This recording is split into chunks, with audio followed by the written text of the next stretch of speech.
Hello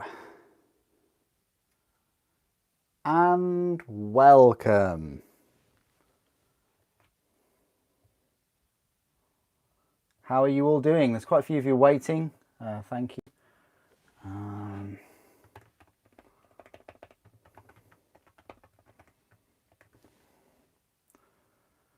Going to be putting the. I wonder if I can.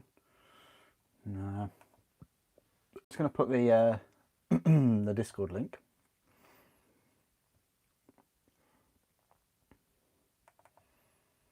Where is it? Where is it? How are you all doing this evening? This is going to be a little live stream. We're going to take a build of one of these. Real nice project. The Adeptus Titanicus Warmaster Iconoclast Heavy Battle Titan. I think I mentioned in the unboxing earlier on. I'll just say hi to everyone. Hi Tanker. Hi Kriegsman. Hi Bob. Revan, hello. Right, yeah. I mentioned in the unboxing earlier today. Oh, did I even put the pre-order video up? Probably I did not. I'll need to put that up after this. Yeah, I was doing a few things later on, but I'll make that public after this one. So yeah, I mentioned in the unboxing, I didn't have it to hand, sort of the differences between the instruction manuals. Wouldn't it have been cool if we had like one of these big full colour instruction guides for the Warmaster? It just seems odd that we've got a small one for it. And then you could have some colour guides and things in it as well. So yeah. Yeah, I will make that video public after this live stream. No point making it public now because, well, I'm doing this. So let's start off. We probably won't even finish the feet tonight. We can try, but yeah, that's because this is a big project. If you've watched me build a Warmaster before, you'll know that this can take quite a lengthy amount of time. I think I went through it over for a minimum of 3 live streams, and even then I went back and worked on some more parts to it. So yeah, you've got the 4 sprues as I've mentioned in the unboxing. That little case is going to be an important part. So it's just going to be chilled out live stream this evening, just to me making a good start on this.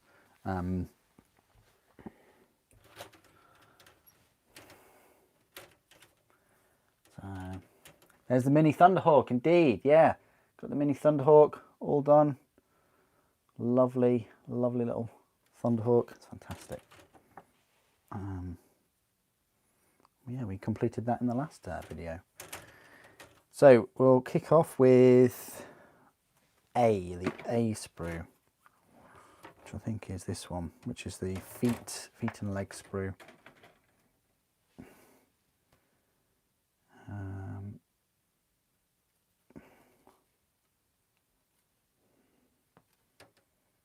I would say it's the A sprue because it says A, but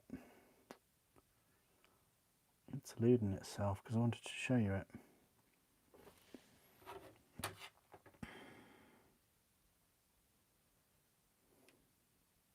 Oh, that's E. So they normally have them in the corner or an extra piece somewhere that shows the lettering. Oh, there it is, just there. Quite hard to say. It'd be great if they had that as a different colour, or if they put a marker on it. But that's just an extra stage, isn't it, to the process? Which, yeah. Right then, so we'll crack on with this, guys. So I hope you've got some hobby hobbying of your own to do, please do, as always, put in the comments what you're working on tonight, whether you're building with me or whether you're painting. I'm always interested to discover what you're working on. I will be your company for the next 3 hours while we work through this. If you were interested to know what was happening about the red gobbo, the unboxing of that one will be tomorrow. Yeah, it's a good one. Maybe you're working on something to do with Titans tonight, or Adeptus Titanicus yourself.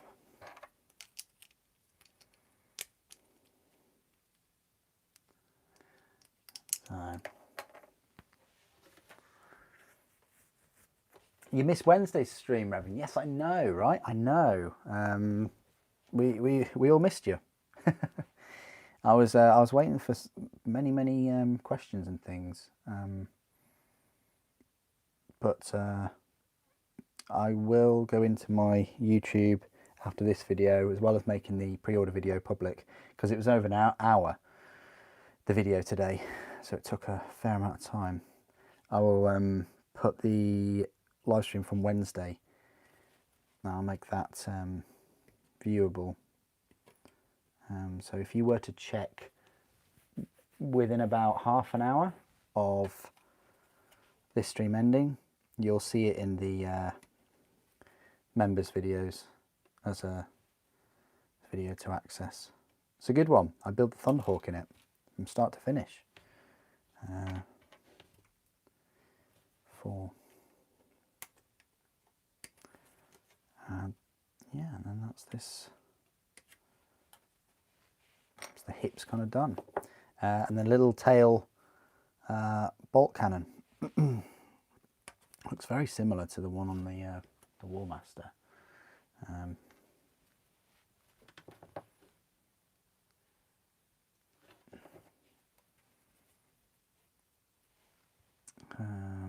So we've got A6, which is this one. Might as well get part of the, I think this is the hips, I'd like to say. Yeah, so yeah, please do put what you're working on, and also if you're able to grab any pre-orders today. I haven't checked the Castellan, so I don't know whether you can still get him, but there we go. A8 and then an A9. Yeah, it's remarkable just how many stages this kit is. There's so many pieces. It's over 300 pieces in this one. Yeah, and you just duplicate that, and then you go for the thighs and the lower legs. You've also got some feet, 15 and 14. There's the 14. We might as well just get those ready. We know which leg is which. I think they only go one way, but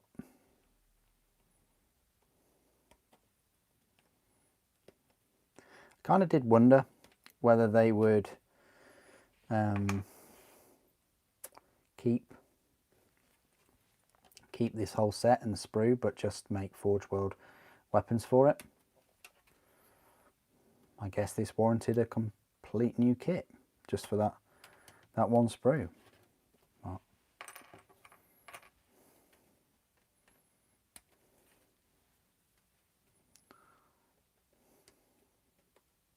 there are plenty of people out there that have magnetised the weapons and things though, so it's great.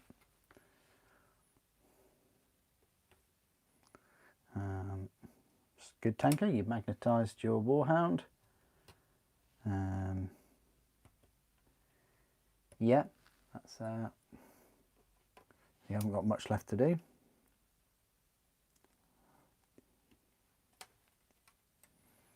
That's good to hear. Oh, this big old disc. Huge.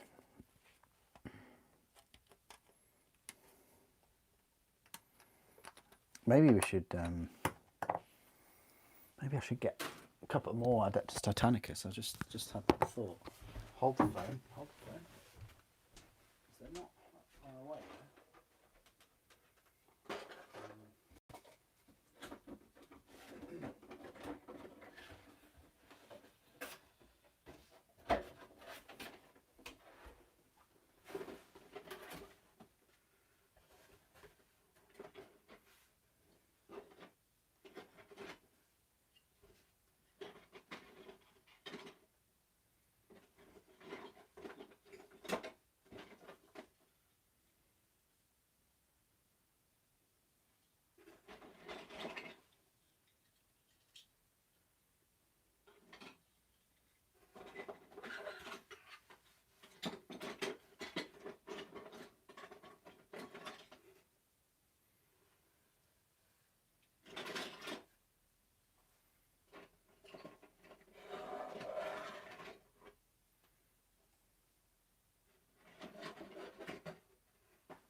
Probably better, isn't it?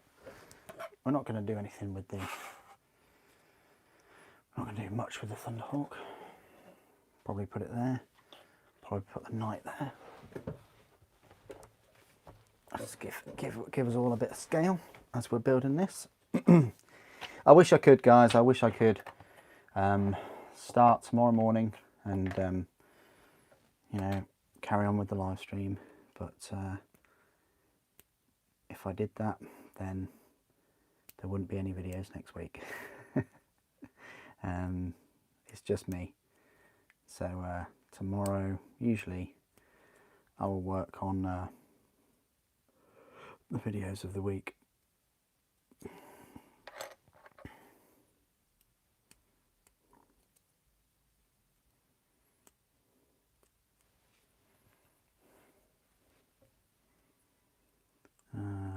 If you're adding more to your pile of shame, Alan Sue, yeah.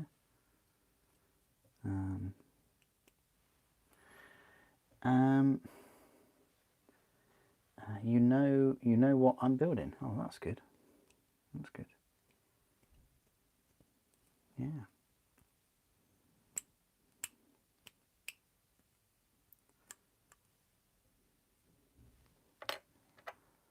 Get these down.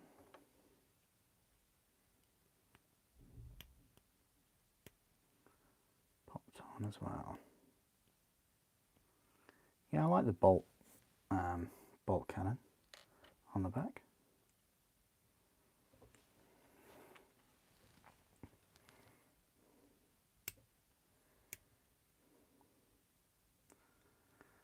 And then remember, it's got the two twin-link las cannons, so technically it's got a bolt cannon more than the Warlord on the back. But who knows, you know, what extra fittings some of these Titans have. You know, can have all kinds of different point defense weapons.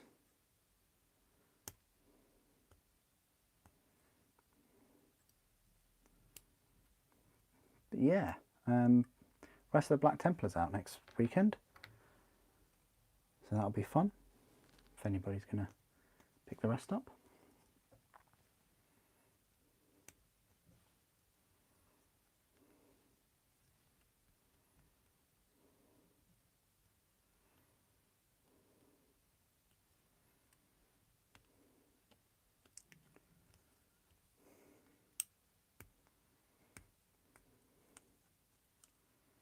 You know, they still haven't released the Grey Knights Combat Patrol and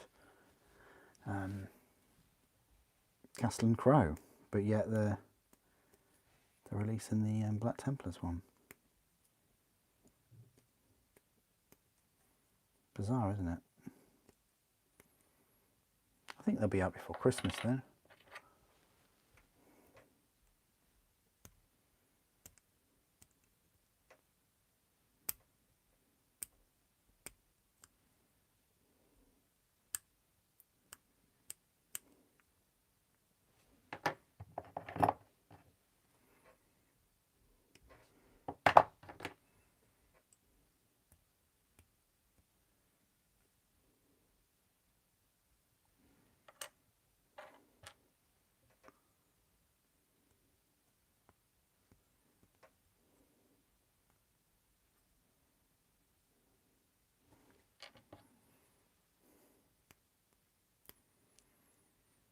yeah, wonder what will be for next week.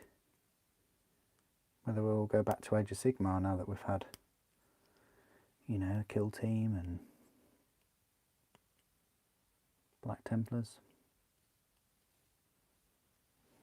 And then of course we've got the Custodes making an entrance. I'm not going to pick up that set. There's no way. All the Gene Stealers. I mean, the models maybe when they come out separately, but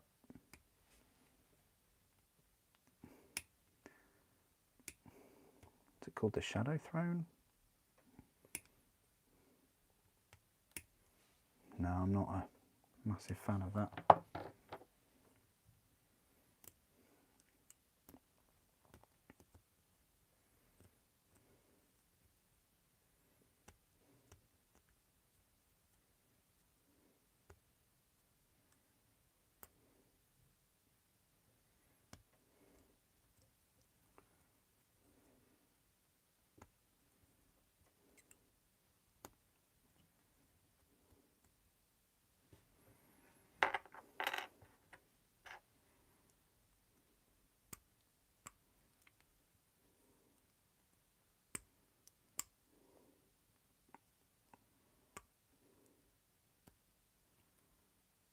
There we are. And these. As I say, guys, you know, it's a big project, this one. It's a bigger project than you think. More than a knight or a giant or one of the big characters like Archaon or Nagash even.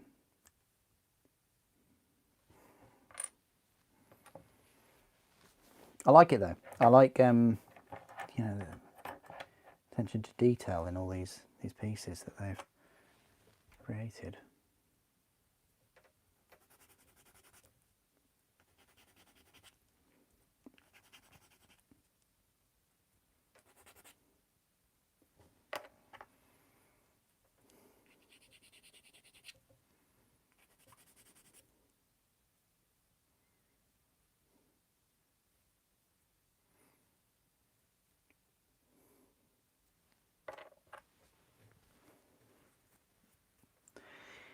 Is the Thunderhawk on the right, the one from Aeronautica Imperialis? Yes, it is. Yes.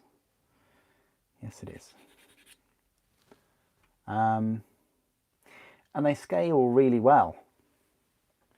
I think for its review, I might showcase a full-size Thunderhawk with a Warlord.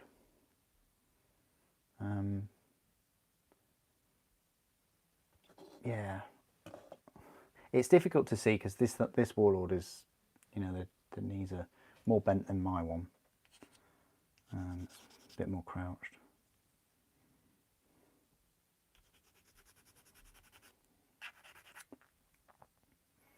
I haven't finished the Adeptus Titanicus force, but in my head I know what I must do.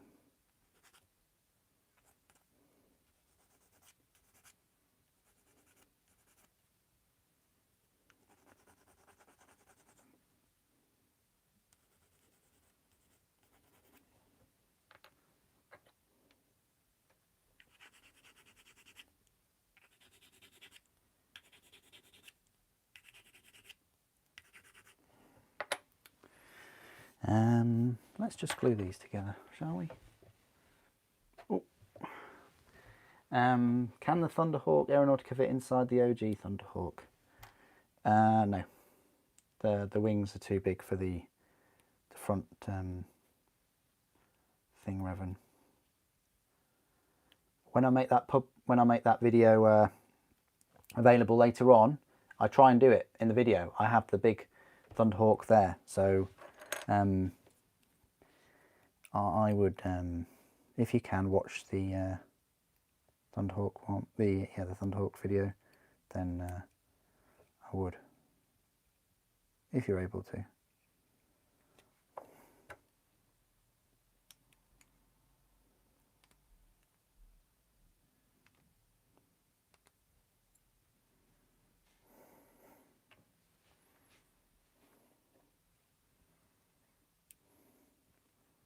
Hello George, how you doing? Haven't spoke to you for ages.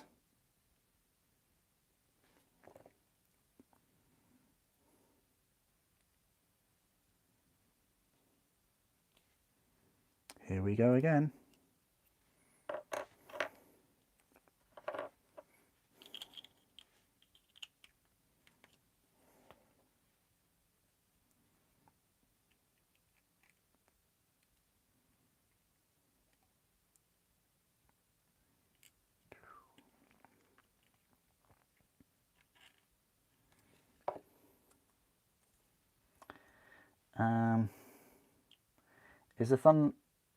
Is the Thunderhawk a different pattern or the same as the OG? Aren't the sponsons different? This Thunderhawk is exactly the same as the current Thunderhawk. It's not the same as the original Thunderhawk, both the metal and the first resin one. Now the second resin one, which came out over 4 years ago, that was the refreshed one, and that's what this one is the same as. George, oh yeah, I was going to say, watch my live video, but you can't. I did a live video on Wednesday.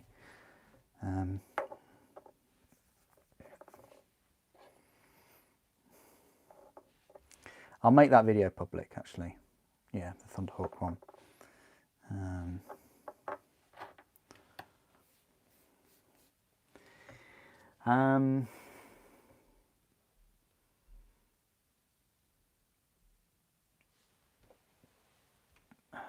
Okay, nice one, Jan or Jan.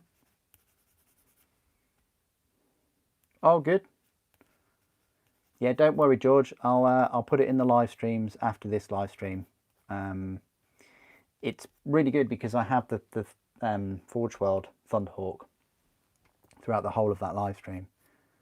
So because I draw comparisons with the details between them. So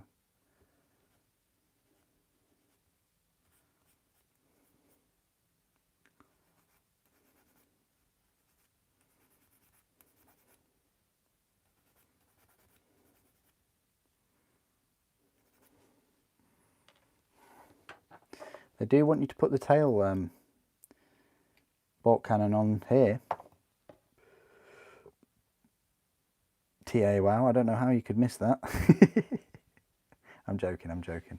It's like the first step, but I guess it is quite a small piece to go on there. And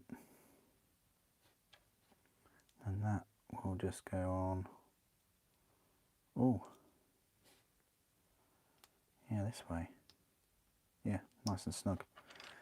Oh, need to get that.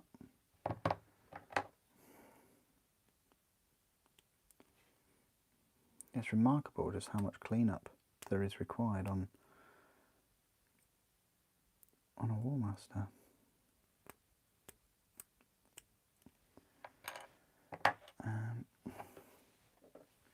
Oh, thank you, George. Thanks. Yeah, if you like the plastic Thunderhawk or the Thunderhawks in general, it's a really good vid.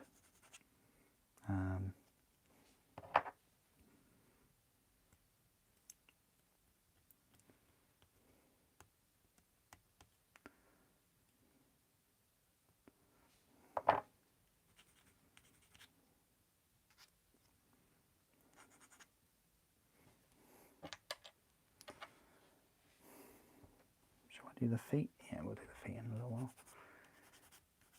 Mold lines aren't too bad with this kit. There's just a lot of parts. That's the main thing with this one. It's just a lot of parts.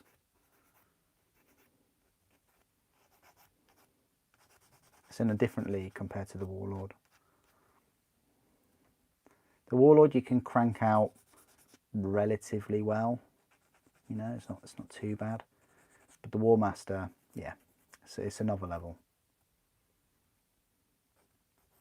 Keep having to remind everyone that this kit has the most number of parts of any other plastic kit that they make. So it will take a while. That one took a while.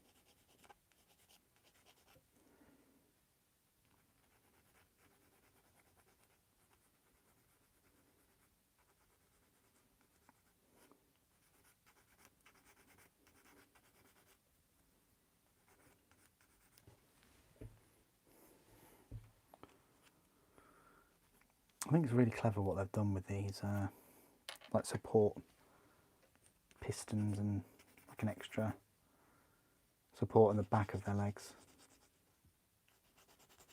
I do wonder whether they'll do this in the resin kit, or whether they'll make some parts of the resin kit softer resin, lighter.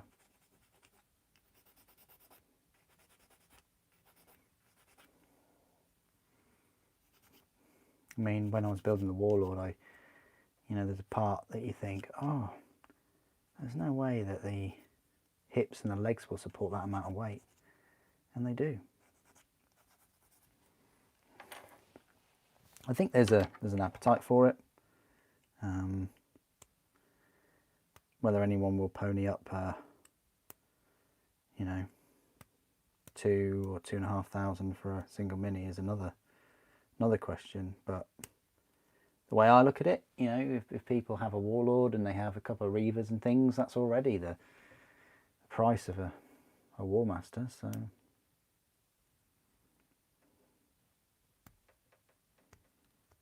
or the expected price.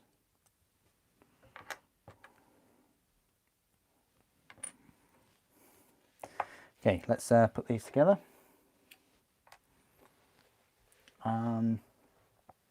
You saw the video about the Night Porphyrion. Just ordered one. Was thinking, is it a pain in the butt to build? When you're talking about the Porphyrion, are you talking about the full scale? I'm assuming you're talking about the normal Porphyrion sized Knight. You know, the 40k sized one. It's not too bad. The Asterius, on the other hand, the Asterius isn't like difficult. Neither of those knights are difficult because they have some really good CAD instructions. They just take longer than you expect. They take longer than a Warhound. So, and that's kind of about right, you know, for their price. They typically cost about the same, probably a little bit less with the weapons, but right, how do we do this from memory?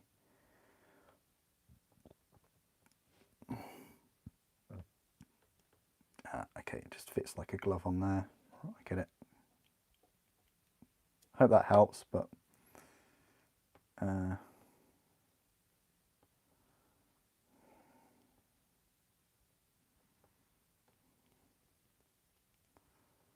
come on.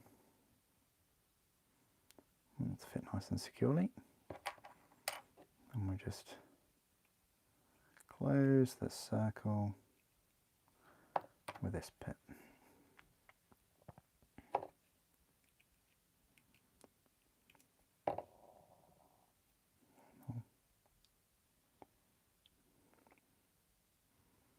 Nice, that's the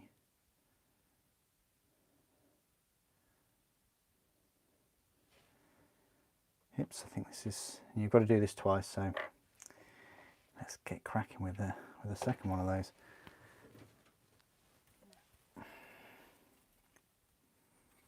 Oh, good. Thank you for clarifying. That's great. That's a 9. That's afterwards. Yeah, and this is just one part of the leg. I mean, it's pretty nuts.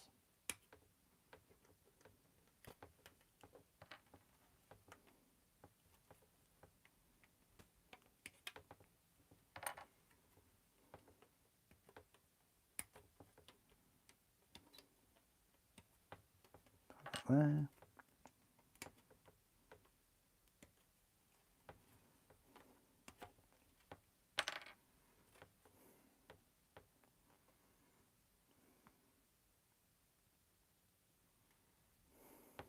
I keep thinking there's more parts to this stage, but there isn't. It's just these. Then once we've done that, we can focus on the legs themselves, then the feet, then the toes, and we can look at figuring out pose. It's still going to be a while before we get to even the stabilizers, and then we've got all of these sort of leg pistons to go before we can attach it to the hips.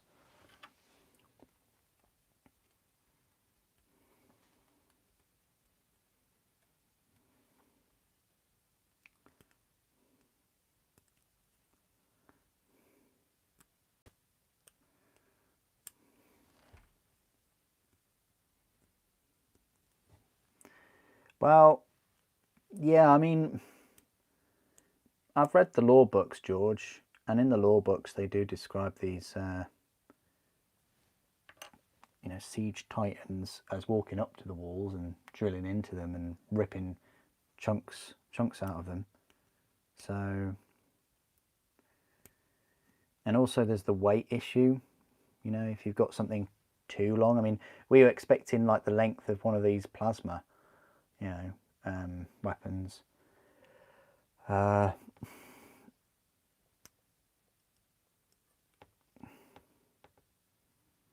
mean, look at the termite drill as well. That's an odd kind of front shape, isn't it, for a drill? But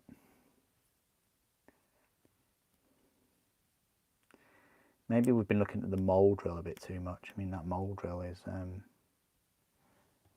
got a long front, hasn't it?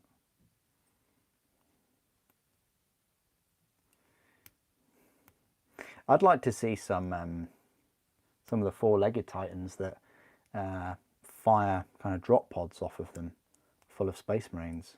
They exist. We've only really seen bipedal titans. Where are my quadrupedal titans? You know.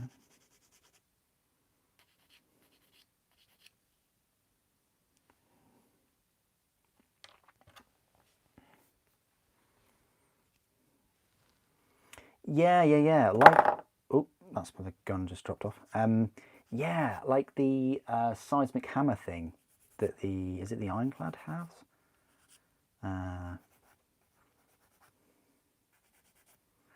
They do like siege claws, don't they? For the Leviathan Dreadnought. I could just imagine these stomping up to a wall and, you know, grabbing hold of a wall, and then maybe this bit extends out. Maybe, you know, maybe this bit, it's got the Magna weapons, and that extends out of the claw as it's grappling onto a piece of rockcrete or whatever. It'd be horrific if that claw grabbed onto a, you know, the head of a warlord or something, or, you know, if it was able to get that close, which is a possibility with, you know, with the number of void shields it has. It completely forgoes like 2 Reaver class weapons on the top in favour of void shields.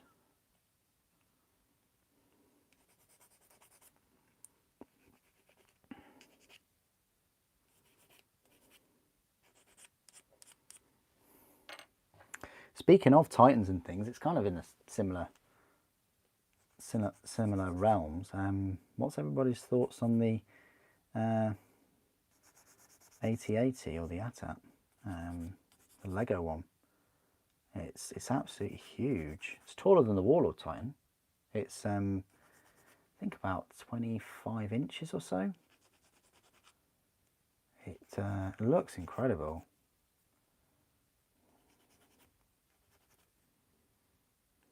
But it is expensive. It's the most expensive mini, at least over here, you know. I think it's like $800, which it does not calculate to £750. It would calculate to a fair bit less, which is a shame. But you know,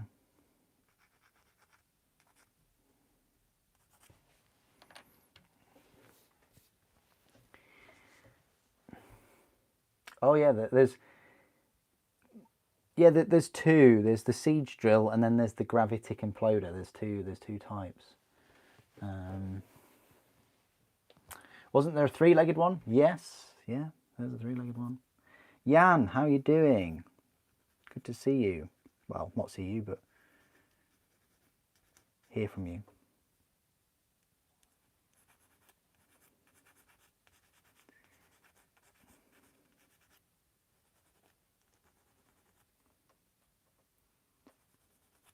Oh, yes, oats are plenty. That would be good.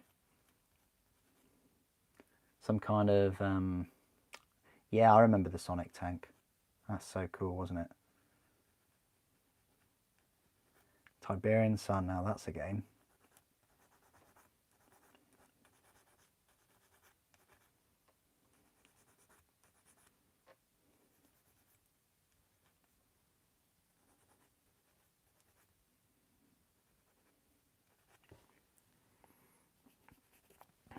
The thing is, though, with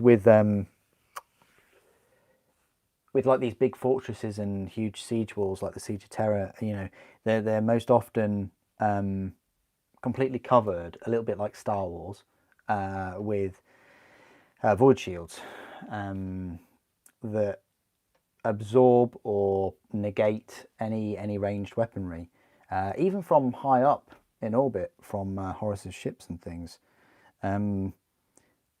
That's why, you know, you have the melee titans and things, and the melee Warmasters to go into that void shield and to cause some real damage. You know, because titans can be throwing ranged energy, ranged projectiles at each other for, you know, as long as their reactors hold out, really.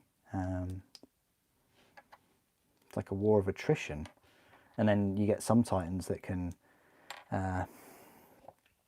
layer their void shields. They can overlap them, making them even more impregnable.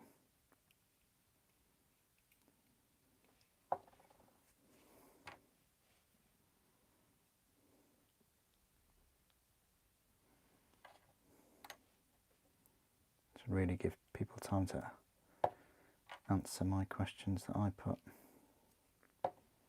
on. And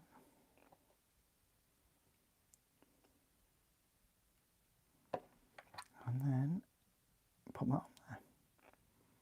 It's the other top leg or hip.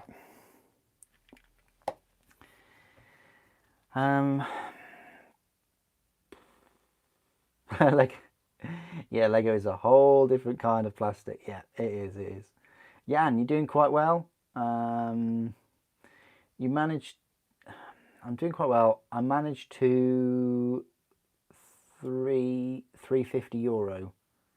I managed to 350 euro of a okay. So you managed to win €3.5 through a bet. That's good. Nice one. You need to tell me more about this later. Right, so the legs, A10 and A11. These big chunky ones. There's a Titan with 3 legs. Yes. You need to. You don't need to. It's your choice. If you read the lore and things, in the books, they describe many different types, many different knights as well. Anyway, 10 and 11, they go together.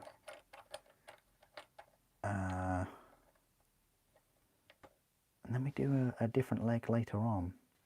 So 13 and 12. I mean, you know, this was about 7 months ago since I built this. April that Warmaster came out. If anybody wanted to know. Doesn't seem that long ago. So we got 13 and then we got the 12.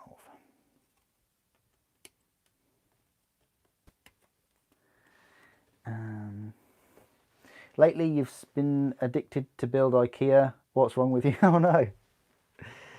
Yeah, IKEA can be fun to build, I guess. Wasn't that a night gaunt? Yes, there was. Good evening, Explore Norfolk. How are you doing?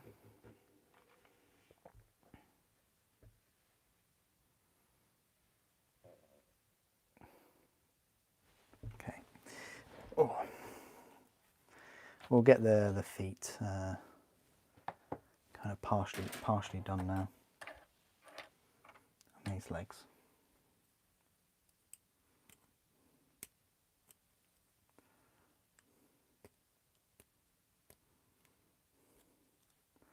It's almost like Titan Month has started early on this channel. I'm not complaining. But what it does mean is that Saturday, if all goes well again this Saturday, we'll go back to Space Marines. Hopefully we'll have some Templars on their way. Really like to build the Castellan on the live stream and Helbrecht. I reckon I can build both of those in the time. Grimaldus will have to be sometime else, maybe on the Wednesday. But yes, December is fast approaching. There's 2 more weeks in November. Where's November going? November's just disappearing.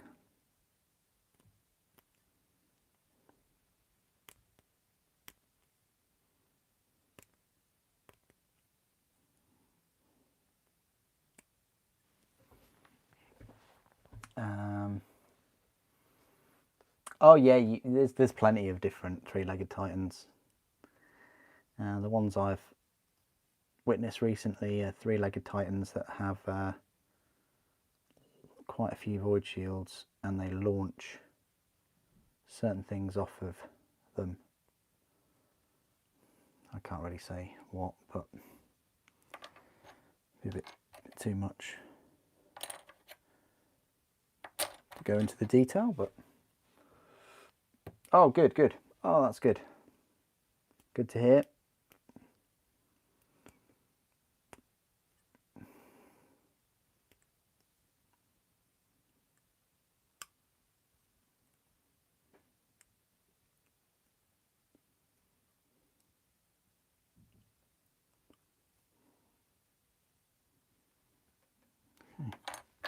Right, clean these up.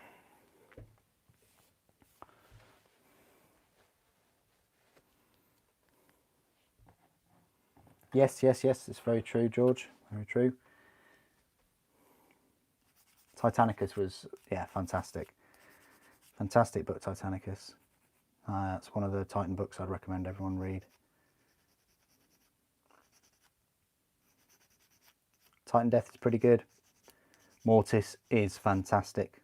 You guys reading the Siege of Terror books, if you like Titans, definitely read Mortis. Don't,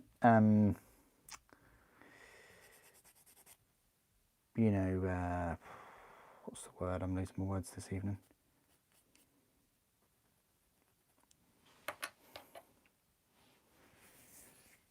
Don't not read the other books, you know, in order. If you're going to read the Siege of Terror, it's best to start with Solar War. Solar War's fantastic. I really enjoyed John French's novel.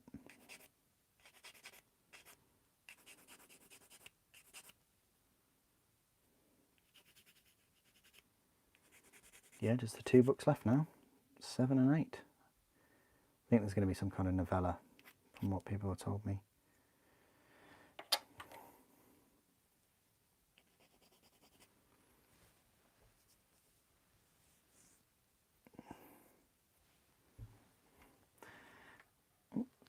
Sorry about the little nudge of the camera there.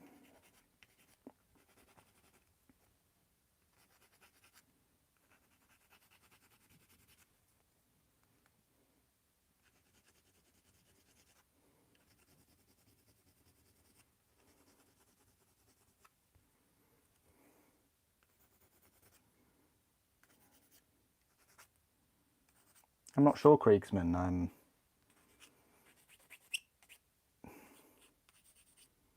You haven't put a collection video up. If you put a collection video up, we can probably, in Discord, we could probably have a look and see what needs, you know, where there are gaps, I guess. You like the retired princeps in Titanicus? Yes, great.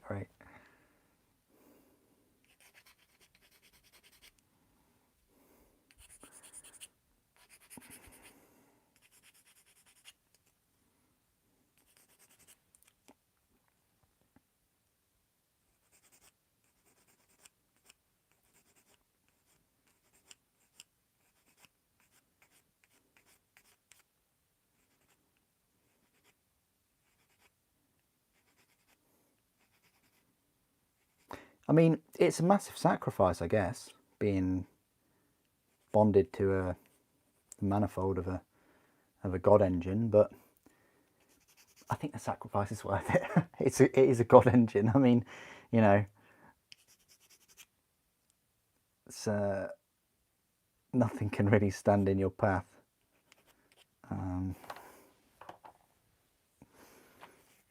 never have to be concerned about finding a parking space or anything like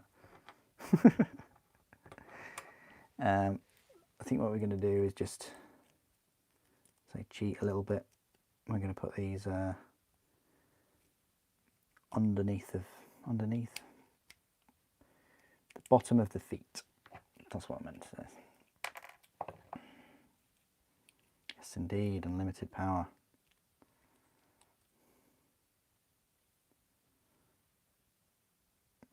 Yeah, be happy clearing them in. It's all good.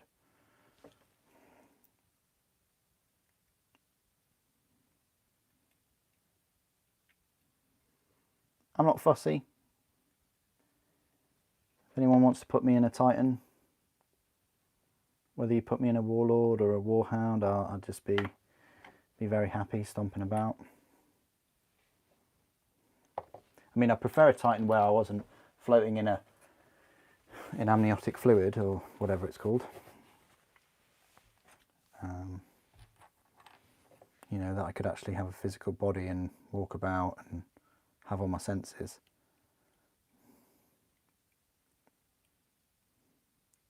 This is the thing though, you know, your actual senses, your real life senses get dulled, don't they?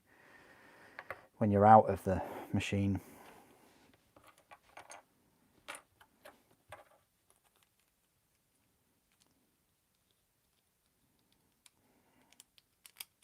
So you yearn to be in the machine for longer periods.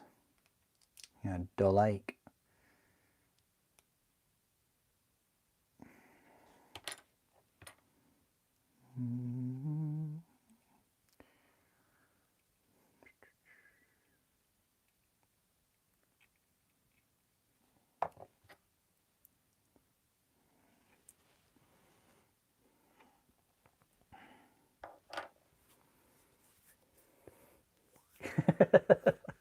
Thanks, George. I don't know why YouTube didn't like the word naked, but, you know, naked in a fish tank. I'm not that fussed about the naked part. It's just I'd, you know, I like to get out of the Titan and walk around, rather than just be like sort of stuck in it all the time, or have the tank removed and all that kind of stuff. Right, so I think, oh, here we go. This is it. Yes. So this can only go one way. You can't mess it up. This is, I nearly said spiky bits proof. This is Super Saiyan proof. So we can just put this on here. Easy does it. Now, I kind of want to clean up these gaps though first.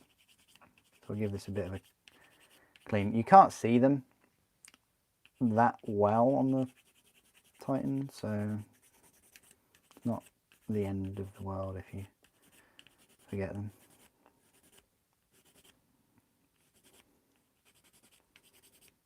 But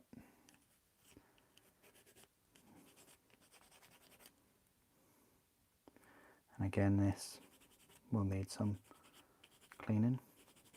Tamiya, I would probably think, for this.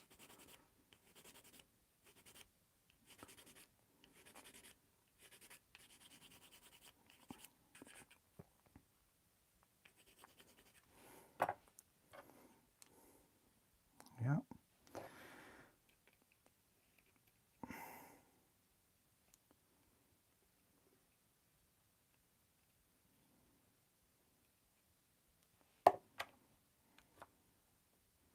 There we go. That's one leg. And the leg is a fair bit taller than the Warlord leg, kind of like half the size. How big is it compared to a Thunderhawk? Yeah, it's most of the size of a Thunderhawk, isn't it, just for a leg? Done that. We just need to clean these up and then pop the toes on, and then we've got another leg to do. Might as well just clip the pieces of the other leg, and then clean up these feet and work on the toes as well. Toe wise, they're both going to be the same. They both have the same like numbered toes, but they do have to be in order, so we'll get them in order too. Quite chunky, like the rear toe is very thick.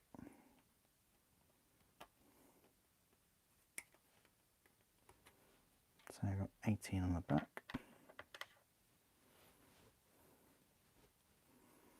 Yeah, apparently, George, YouTube was a bit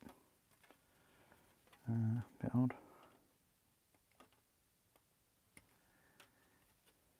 Me Pish, you're finally here. You can celebrate because the red gobbo is here. So you can relax as well. You've got the red gobbo to keep you company right there. I know it's no substitute for my knob, but you know, I will obviously do a size comparison at some point with the gobbo. Oh, I've lost my train of thought. Ah, okay. This one, this bit, 18.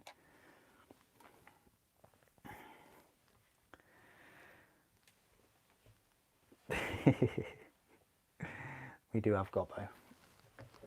I want my squishy. I want my plushy gobbo. That's what I'd really like. All I want for Christmas is a squig plushie.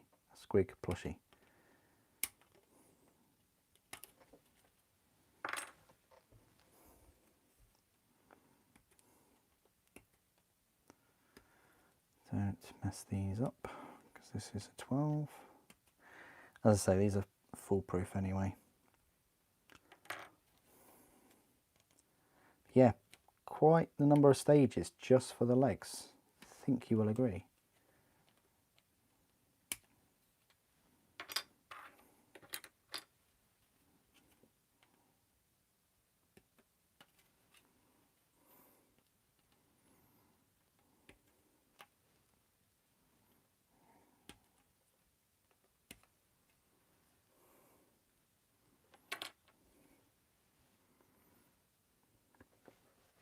Right,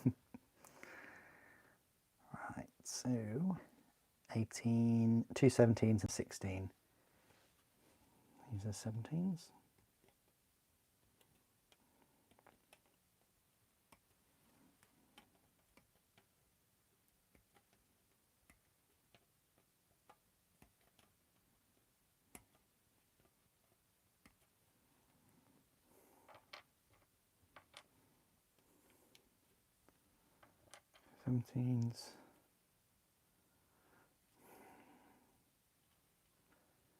And they're 16s. They are slightly different. They're lovely, lovely toes though. I'd even go as far as to say I prefer them to the Warlord's toes.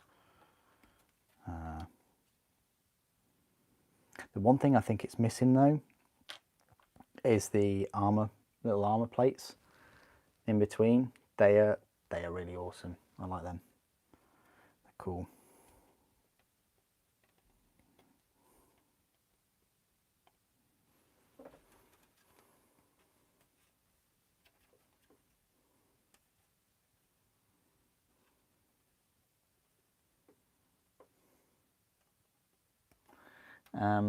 Handwriting of a doctor was bad, but the handwriting of German officers, I think it is even worse.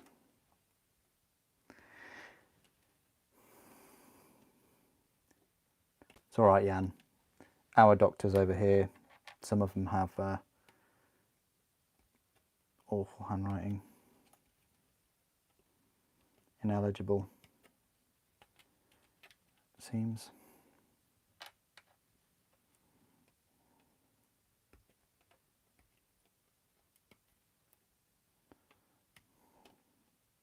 There we go. That is all the toes for these big feet and the other parts of the legs. So we're almost ready. Say almost ready. We've got a few feet left to go, and because these are the side pieces that go onto the side of the legs. I think they go on that way. Look. So yeah, you'll have an extra part there that connects. It's almost like a double hip joint. You've got the hips, and then you've got this with a quite a large ball, or maybe it's just two halves. I don't know how they would work it. And then you've got this, and then you've got a rear stabilizer as well. So there's two supports there for it. Jingle, Squigs.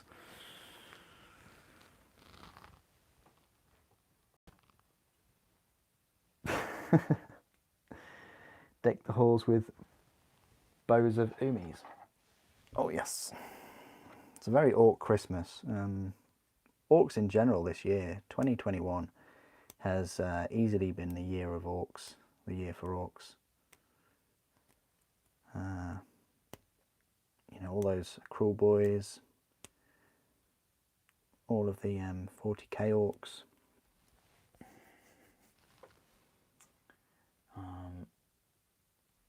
I built a load of Gloomspike Gits at the start of the year as well.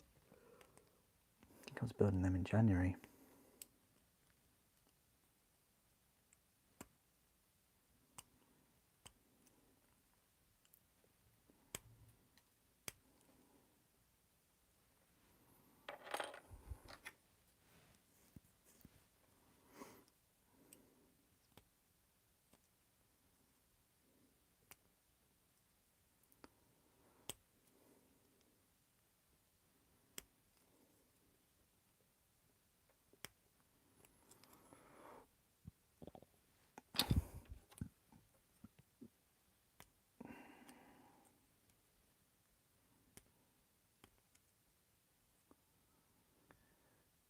Yeah, this is quite hard to clean up because of the rivets.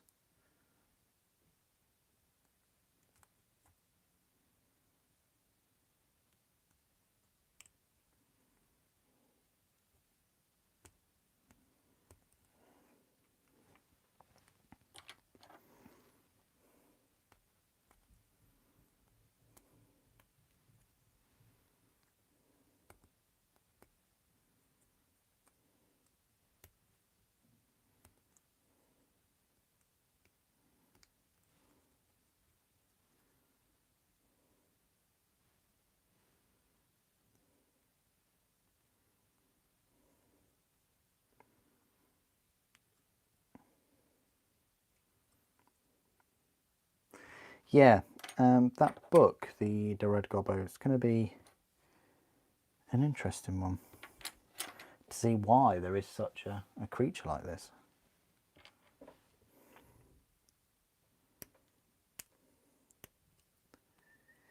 Maybe he has a fascination with colourful, sparkly things.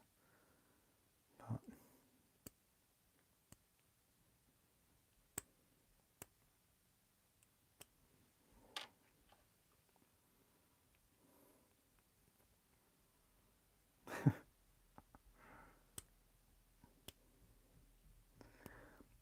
Oh, thank you, Fistlord. Thank you. I appreciate that. Hope whatever you're doing is going well too. Yeah, it's going quite well.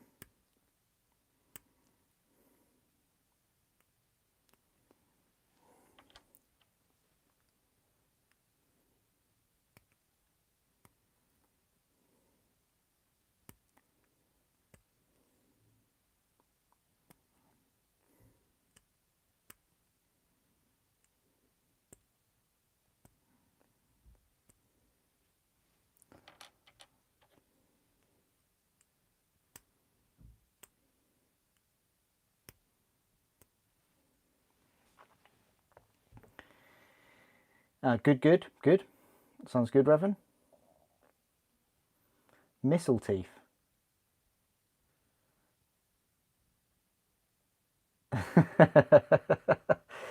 An orc appears out of nowhere and crumps you. Oh. I hope no one gets crumped this Christmas. We'll have a crump-free Christmas.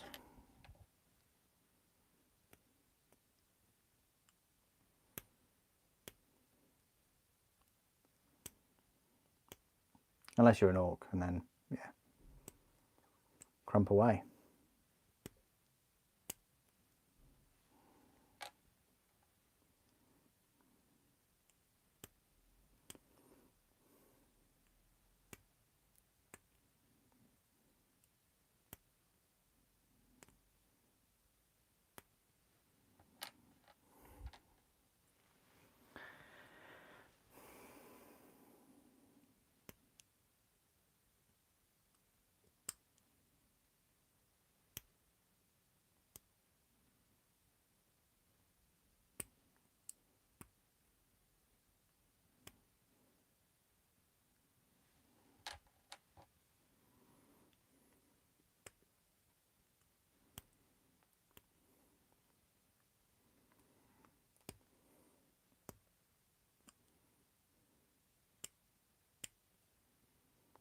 And there we go.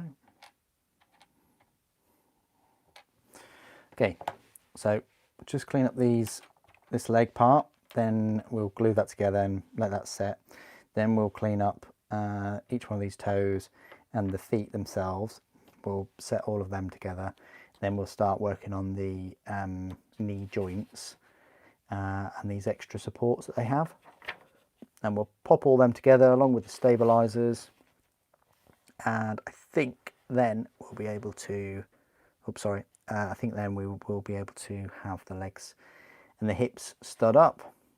We're getting ready to do this. I am going to glue all the armor paneling and things on just because that's what I did with the other one, and it works. I can still paint what I want to paint. We might even be able to get through to the more of the leg armor paneling. Possibly make a start on the sort of body. But yeah, even if we did that, we still wouldn't be halfway through. As you know, this is what I say. It's, you know, there are 102 processes, and we are, after we've done these, we will have only been on number 11. So what's that? A little bit more than 10%, I guess. I'm just going to go grab a drink, guys, because I'm aware my throat is a bit dry, so be back in a moment.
Oh.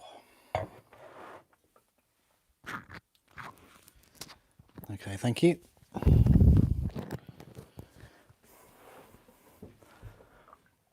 All good. Right.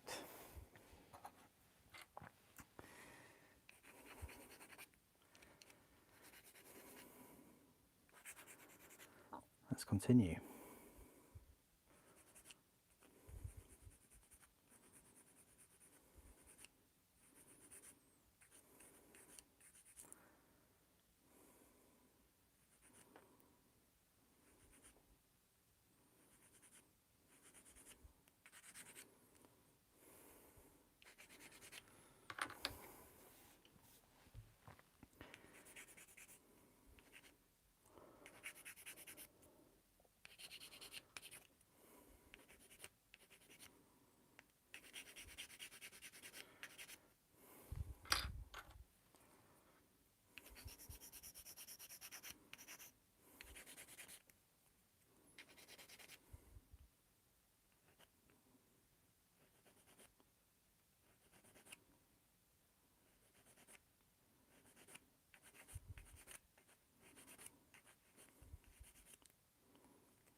Okay, we're getting there, we're getting there.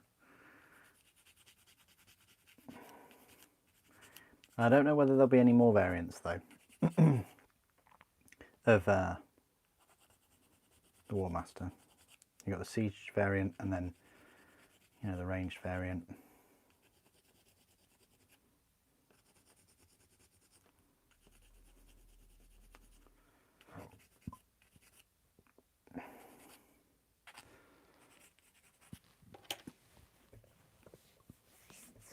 I mean, I used to say quite a few things, you know, hope that they would work on Titans that we've never, you know, seen before and things.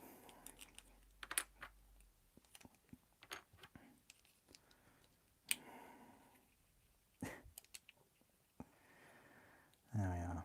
So.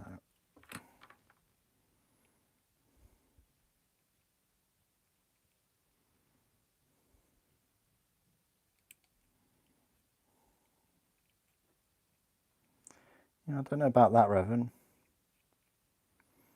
I mean, I've read the Siege of Terror books, and if they had one, they would have used it.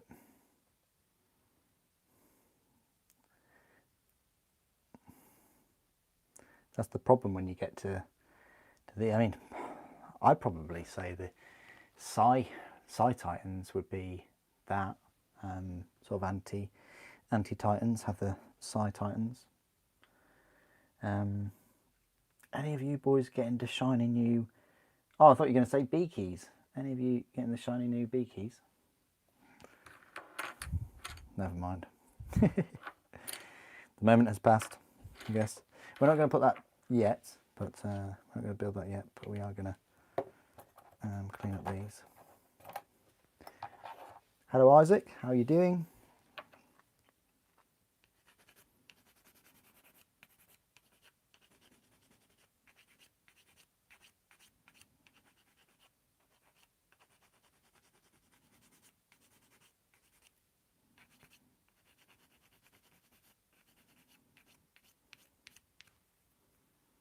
A Titan personal carrier. Can you imagine? Can you imagine how big that would be? I'd still like to see some of the other Legio units, like their Titan household serfs and, you know, all the other staff that's involved. I know they won't have rules and things, but, you know, I think people would be inclined to get them to go with their Titans if they had them. But first we need more We definitely need more weapons for the existing ones. That's what I hope 2022 will bring. More Reaver, Warhound, Warlord weapons, and a resin Warmaster. You know, that would be a fantastic 2022.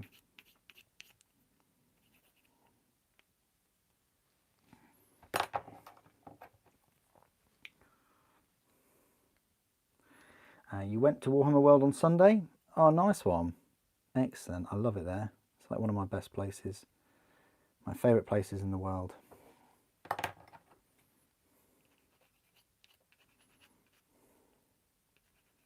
And sometimes, believe it or not, I even leave there without spending any money. It's very rare, but it does happen. So I guess that was for your Necrons then.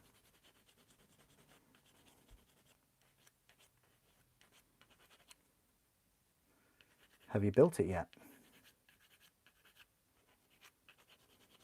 You got it on Sunday.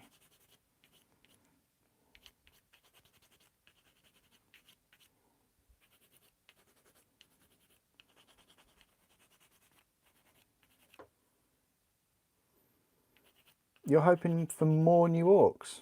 Well,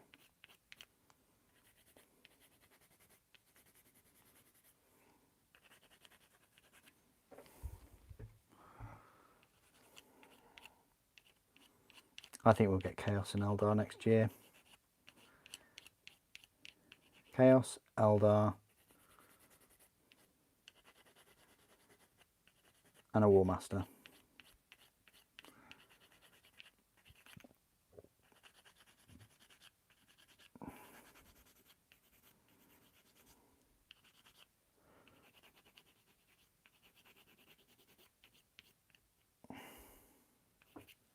Right, that's another foot done.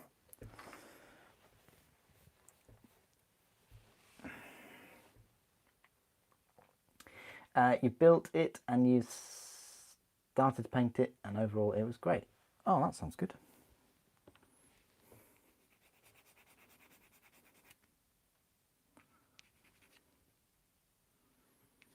Eldar are a long way off. I hope not.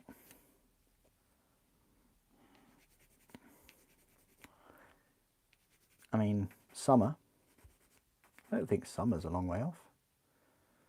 Unless it's like the end of next year, and then, yeah. Be worth the wait though, if they do a full range refresh, but if they don't, then... Oh, you're just throwing that out there, George, are you? You're like the Reaver Titan? Okay, that's... I mean, it's great because it is topical for the video, of course. They look nice, though there are many weapon options. Shame there aren't many patterns or hull variants of the Reaver. An inverted leg joint fast assault Reaver for Chaos. Interesting. George, out of interest, what is the speed of a Reaver Titan?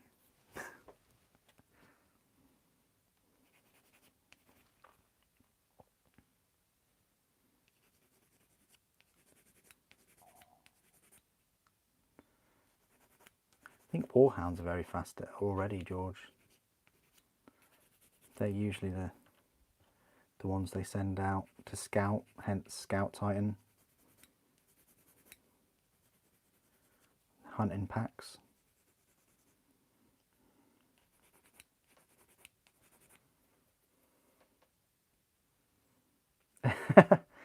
Yeah, the Eldar spend too much time talking and not enough time fighting. That is, I could not have put it better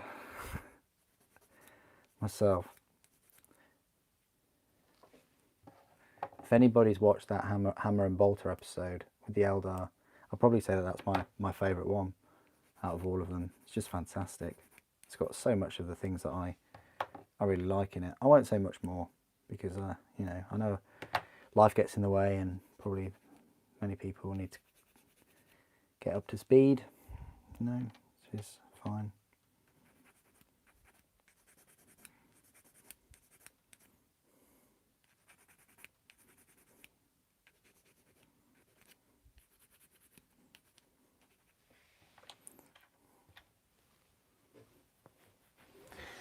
Um, a third of the speed of a warhound.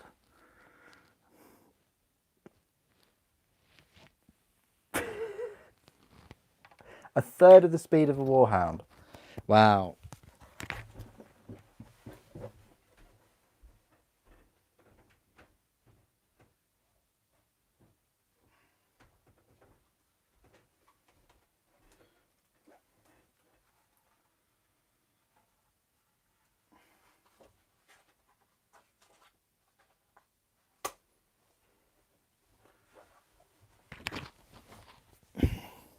No, it's not a third of the speed of a warhound. I can't believe, like, you make a judgment without all of the knowledge. Just get the knowledge first. Just get the knowledge. Everybody, please gather knowledge and then form an opinion and all the rest of it. It's because then your opinion and your point of view is at least based on yeah, I don't know, it's got a good basis, I'd say.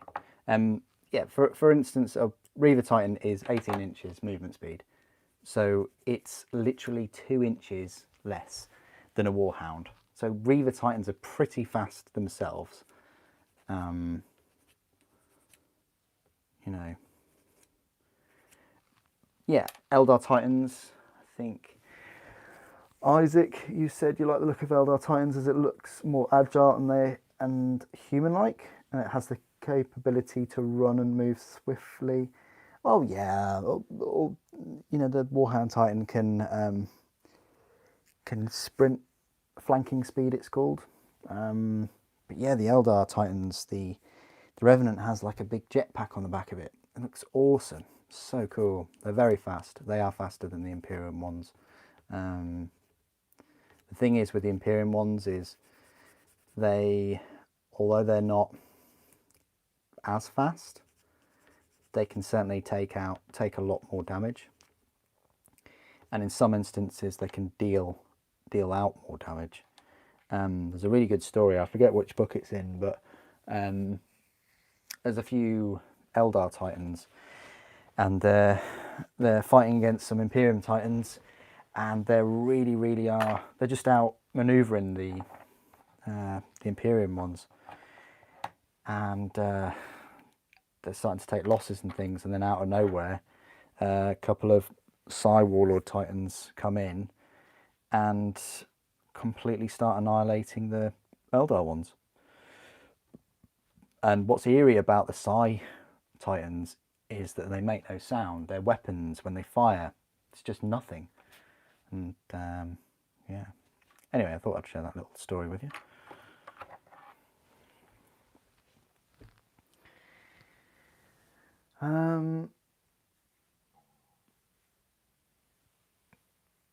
Hey Super Saiyan, long time watcher of both your enjoyable and informative videos. Yesterday I defeated a Thunderhawk list using my all combat based Deathwing. Any memorable games or moments for you? Oh, that sounds awesome. Nice one. Very, very cool. What army were you using, Riss? I thought you'd at least add that little caveat in there. Oh no, sorry, you said you used your Deathwing army. Okay, interesting. What was the person with the Thunderhawk doing, really? Were they just keeping it in hover mode? I mean, crikey. Any memorable moments, games or moments from you? Yes, there was, and it was a fair time ago. I had my Warhound Titan get blown up by scouts. How about that one? So there's that moment.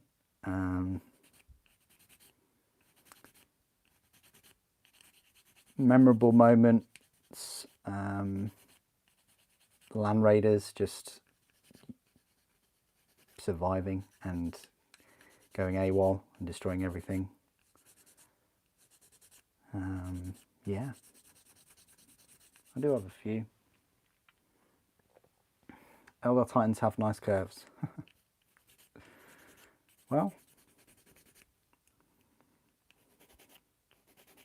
they are certainly nice and smoothie rather than the sort of, I'd say, blocky type of Titans that we have. Say we have, it's completely made up obviously, but you know what I mean.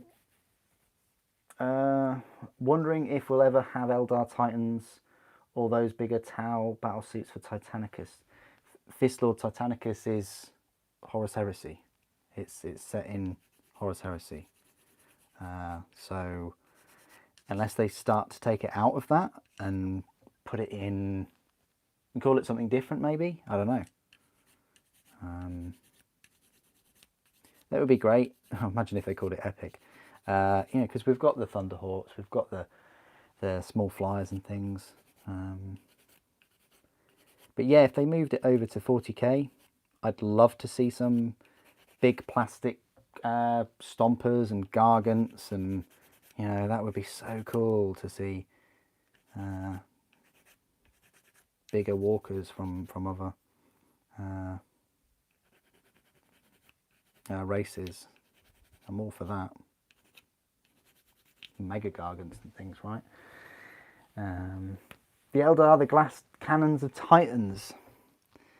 Yeah, they didn't used to be with all their shimmer shields and things. They used to be really, really quite tricky to take down.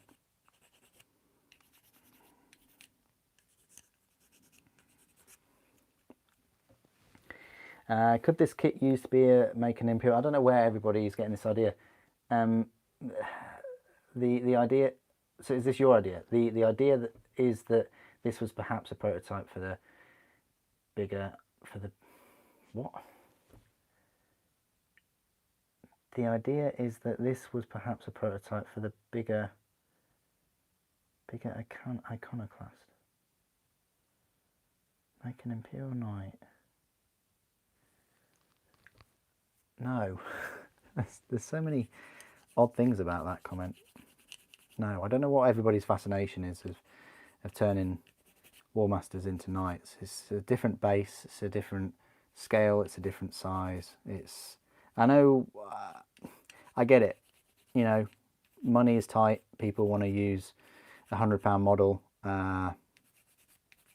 know, as a knight. I get it. The thing is, that knight kit is fantastic though. You know, and it's got a lot of options.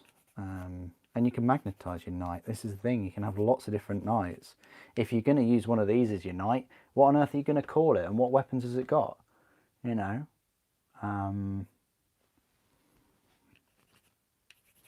where's your carapace weapon? It's just, yeah. I wouldn't go down that sort of route.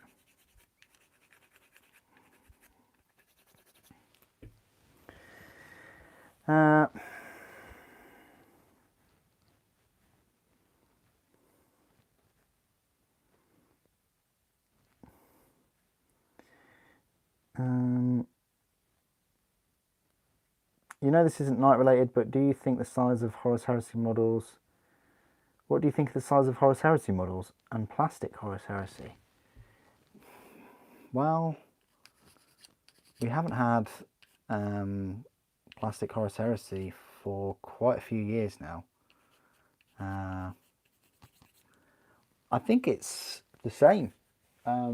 If you watch my Imperial Fist Praetor review, I showcased an iron armour plastic Horus Heresy Space Marine and showcased it next to the resin Imperial Fist one, and they were the same size. So I think it detracts, I guess, from sizes when they make one model like huge, possibly, you know, because then you think, oh, why is this model so big? But overall, I think the whole range is quite well sized. Yeah, the older Primarchs are looking a bit small now, but you know what? They're Primarchs. There will be size discrepancies and differences with them. And some of them are in strange poses. Like, look at Vulcan, like kneeling down, compared to Magnus. Magnus is huge. But then again, Magnus's riding the warp fire, isn't he? He's giving it all with the with his sorcery. Hope that answers your question.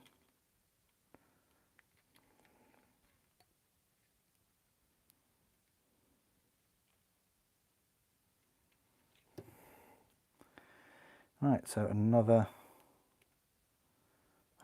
leg to complete. And we've now, as I was babbling on all through that, we've also finished the feet. So we can connect these. We should have one left and one right. And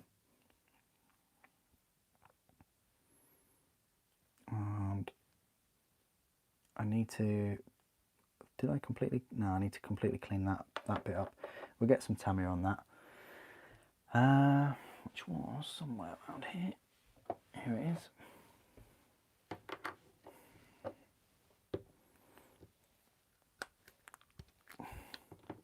Tell you what, guys, you know, time does go by pretty quickly with these Warmaster live streams.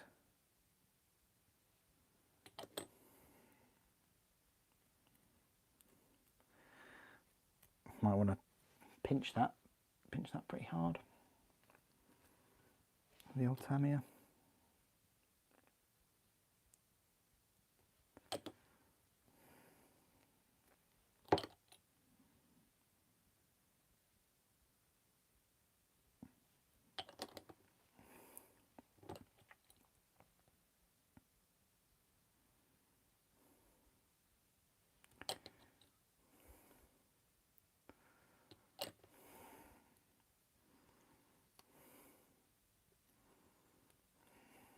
I want to squeeze that harder. I mean, it needs a bit of a squeeze, that one.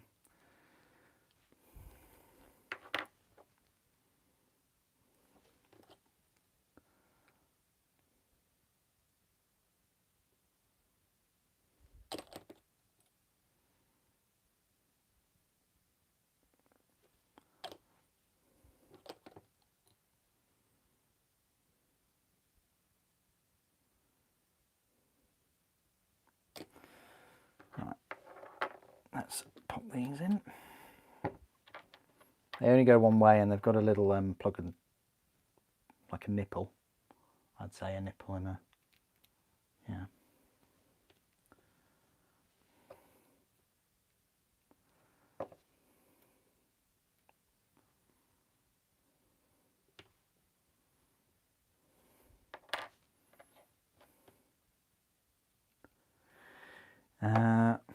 Would you recommend I use some smaller magnets for the launchers so you can change the angle of attack on each one, or is that overkill?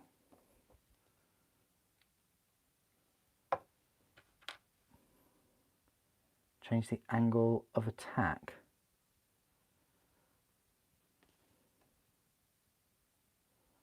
Yeah, go for it. I'll be really interested how you do that. Yeah, go for it, Krigsman. I'm looking forward to it.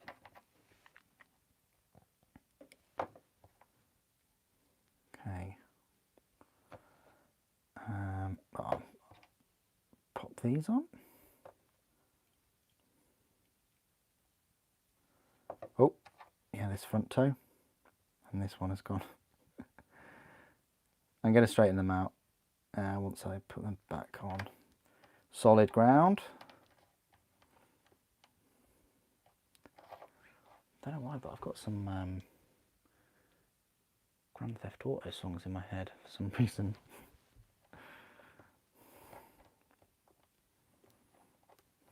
Right, excellent. Right, that's the feet done. Got left and right. So it's right and it's left.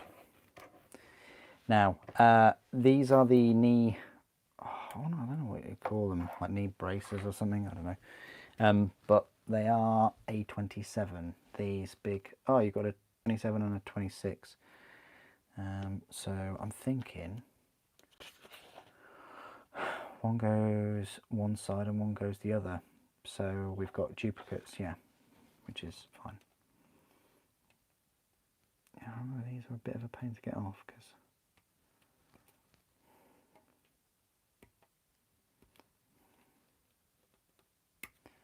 Now I don't really want to mess this up, so I'm going to just work on it straight away.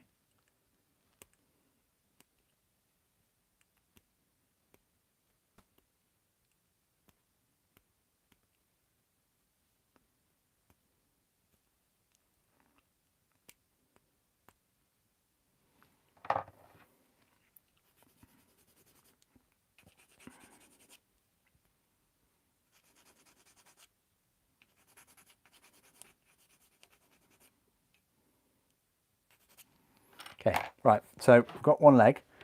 Doesn't really matter if it's... So that'll be the right one. This will be the left one. So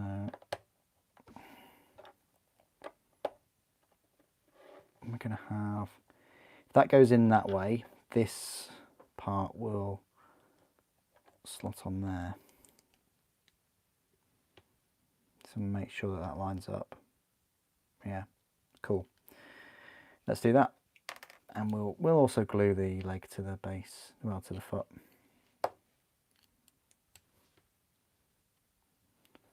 We're at that point where we can do that. Boop. So this is the left.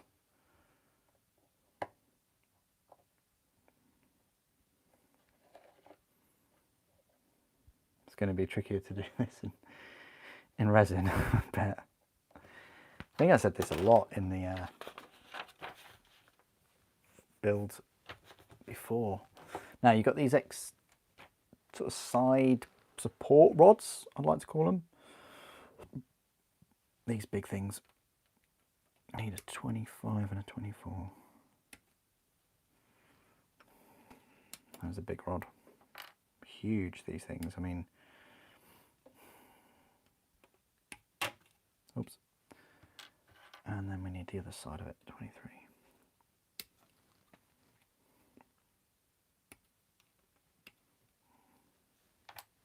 Need to do two of these, so we'll crack both of these out. 25.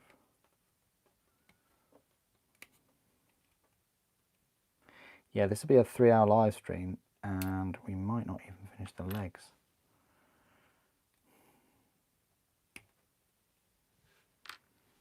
And 23.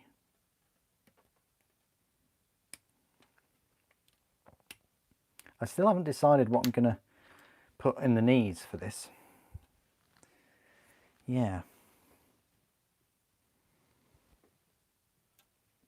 Whether I go dual las cannons again, because I think that does look awesome, like a proper walking fortress, or I might just go for the missile launchers. I think I might go for the missile launchers.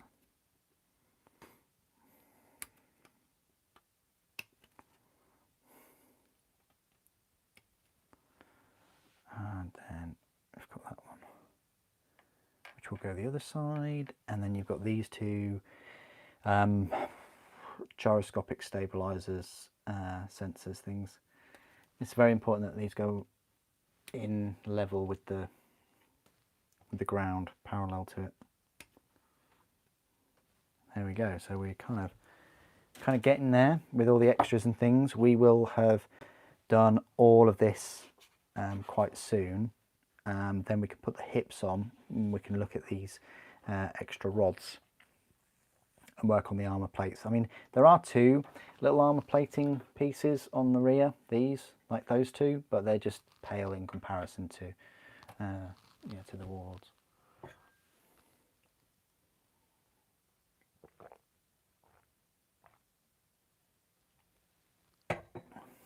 Right, let's crack on.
Right.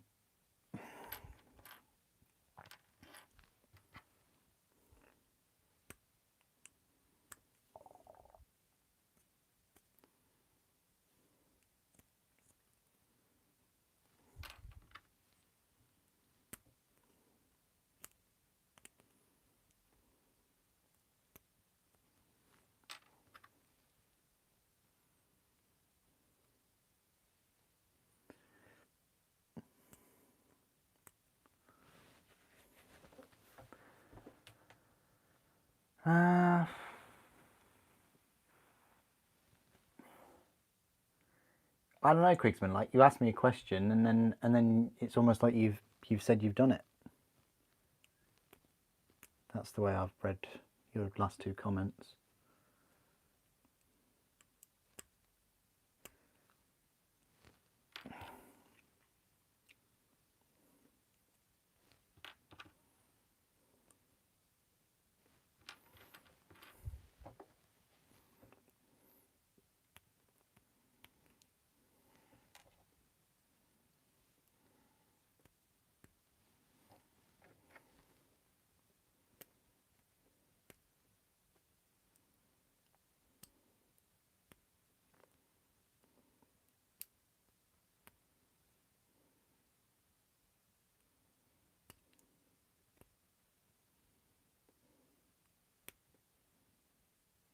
Okay, right, that's that. Okay, let's sort these rods and casings out. I might just put them in now, see what will happen. No, they definitely need a... Well, kind of clean them up first, but I want to clean these rods up. You know, you specifically asked the question, Kriegsman. You specifically asked. You put, would I recommend using some smaller magnets on the launchers? And I said, yeah. I said, go for it.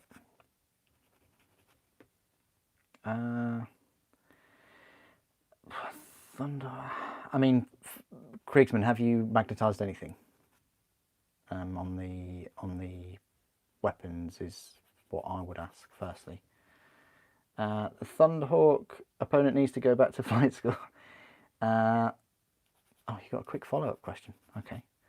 Do you have a favourite super heavy kit of all time from Games Workshop or Forge World? Yeah, if you... I mean, looking back at your comment, Aris, you put... You're a long-time watcher of all the videos. A long-time watcher would know. They would know what my favourite models are. I don't know. Maybe you missed a couple of videos. I don't know.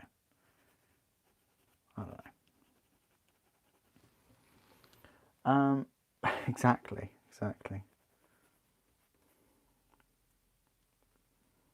I don't know. This is the thing. I mean, if you've watched somebody like magnetize the Apocalypse launchers in that way, and you think you can do it and you want to do it, then just do it. You know. I'm not privy to that information. I don't know how and why, or where you've got that from. This is what I find sometimes, is that people will go away and they'll look at certain ways of other hobbyists doing things, and then they'll come and ask me whether it's something that I would do or whether I have done or something. And yeah, obviously I have not. I mean, with all of the models, it really is. I would focus more on cleaning the parts, like actually, like taking all of the slippage and the flash, and I'd focus on that, and I always have said that, rather than trying to articulate things that no one suggests to articulate.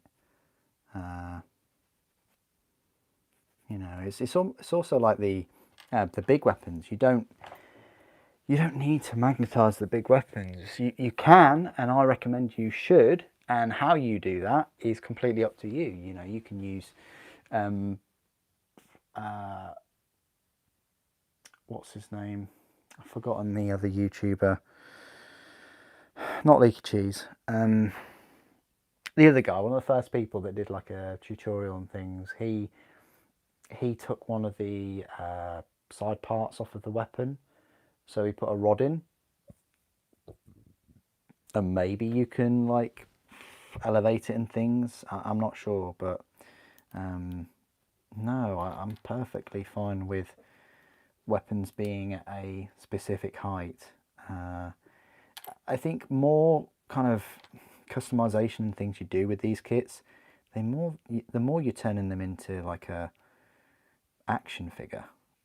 You know, they're a model, not an action figure. I mean, magnetizing weapons and things is one thing, I guess.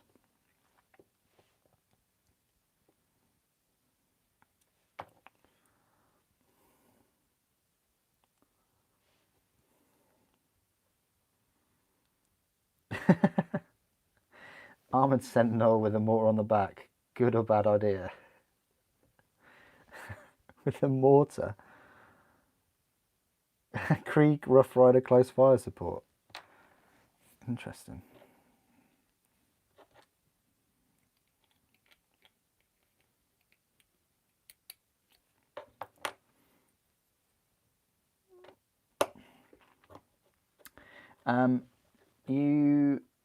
You meant in terms of actually building them, not necessarily the final model itself. For example, you love the Warhound, but you love the Warhound, but the Baneblade is so much more enjoyable to construct. Yeah, this is the thing. Like, you know, you obviously have a Warlord, Warhound, and a Baneblade. So you know, credit to you for building a Warhound. You know, this is the thing. I think it depends on the finished model, doesn't it?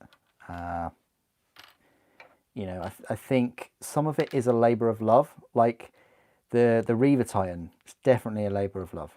It's an absolute pain to put together, but it looks so good when it's finished. I have not built the new Baneblade. I've built a couple of Baneblades, but not the one that's out. So I'll have to get on that at some point, I guess, to fully appreciate it. But yeah, it's no secret. My favourite model to construct is a Thunderhawk. That kit was just an absolute dream. It's lovely. The Warlord is all right. Cerastus Knights are a joy. I love building them. The Imperial Knights are good, but yeah, just the legs, isn't it? They've all got the same leg pose, which sucks. Anyway, I think we're getting there. I think for this leg, we can pop this on, but not until we have put the rear part on and then these stabilizers. I was going to clean up this leg before I popped it on, but oh well. Looks like that Sentinel model is going to get an extra mortar launcher. Trucks are hard to build even for the best mechs. They are, me pish. Trucks are, oh, it's all the mold lines and things and getting the orcs in correctly. Yeah, trucks are a pain.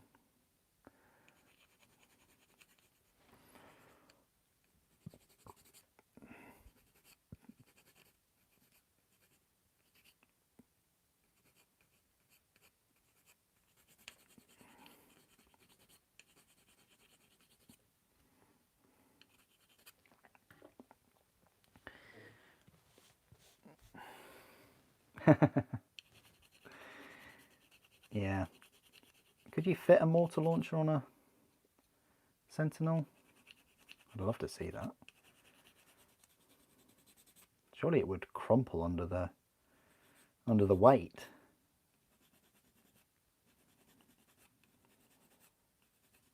I mean, I know you've got like sentinel power lifters, but they don't have any like weapons and things, do they? Okay, happy with them. Let's just clean these up. And we can pop all this together.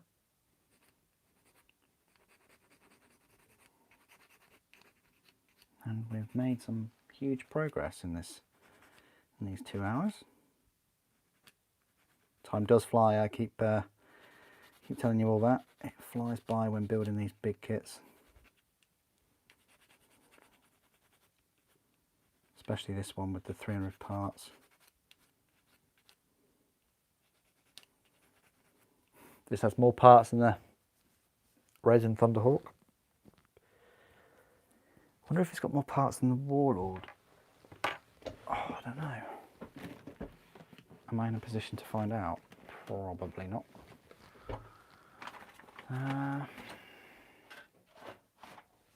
Actually, we might be. Yeah, more parts than the Warlord. Resin. Of course, you know, much quicker and easier to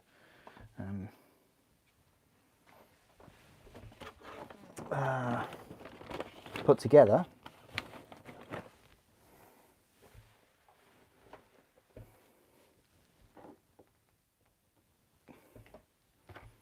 Yes, it would be like the Juggernaut. I'm the Juggernaut from Command and Conquer.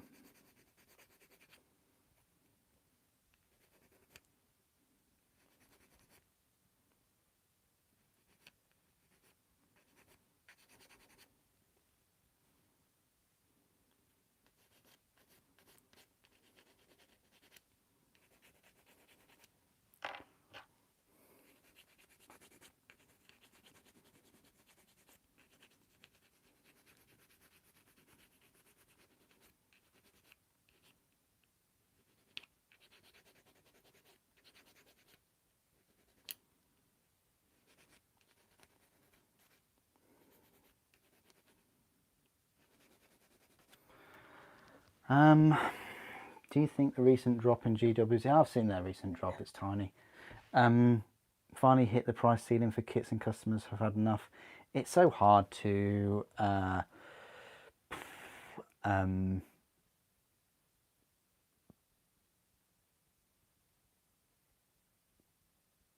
use that information and apply it to customers. It's people spend their whole lives trying to do that, and it's very easy to place an explanation onto something like that, and I certainly wouldn't say it's all down to me disliking a £60 repulsor.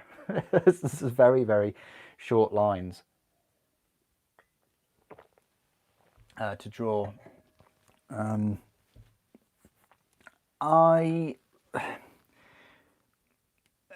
It could be a number of reasons. I'm happy to sort of, you know, throw some explanations around. You know, because I don't even think Games Workshop know. Because let's face it, if they did, they would be able to predict for it, and you wouldn't get a drop. There's all kinds of reasons, I guess. I think they could be partly because of prices. Yeah, of course. It could be partly because of hobby fatigue. You know, people definitely did a lot of hobbying over lockdown, either while they were working or while they were at home. You know, 'cause it's so easy. I guess people may have stayed at home, worked, or while they were getting furlough pay, they probably, you know, did a load of hobbying, which is fine. You know, it's proven that. Is it proven? You know, I'm sure it helps with mental health, and you know, it's and anxiety, and there's plenty of other YouTubers that have touched on these kind of topics. But yeah, hobby fatigue. Maybe people have all of the items that they want. Maybe there's shortages of some models, and people have sort of given up. You know, maybe it's to do with Warhammer Plus. You can certainly see the reaction. You know, Games Workshop. There's quite a reaction from them though. I've never seen this many sort of promotions and things. You know, they've just had a lot of promotions. You know, spend a certain amount of money and get this, or spend that and get that. It's odd. Would I say it's aggressive? I don't know. I don't like to use that word. I'd say it's intense. Like every month there's been some kind of promotion where you have to spend certain money and you get this, and this. I've never really seen it as much as I have. Now, is that Games Workshop?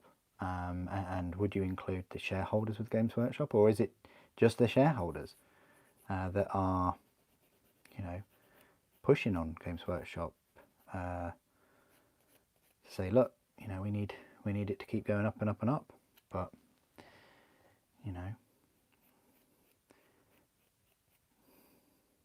also there were many months, which I've fully explained in my videos, where Forge World were just having so many stock issues, both in making parts, and then on top of them making the parts and restocking them, they had to go through all the product codes and change those, and they completely removed models from the site and things when they did that.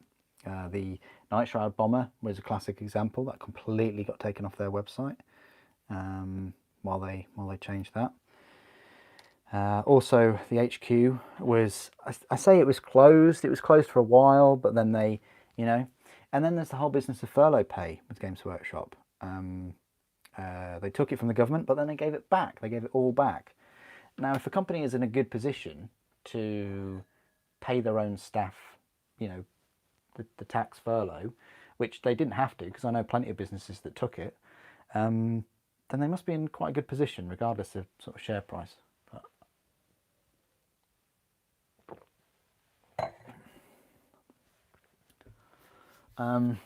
It's my fault. I have to, yeah. If I say that the repulsor is not, is too expensive, that's what it was. I think you've hit the nail on the head there. It's because I didn't buy the repulsor and I didn't do an unboxing and review on the in the September. It was actually, sorry, it was. I remember the day well, because I think the Chaos Knight came out at the same time. Was it the Chaos Knight came out in July? And did the repulsor come out with the rest of the wave of releases in that September of 2019? Either way, it was that and that a very silent Dreadnought. But anyway, I do go off on one. I don't think Warhammer Plus, George, has massively impacted share prices, no. I've got Warhammer Plus, and I think it's fantastic.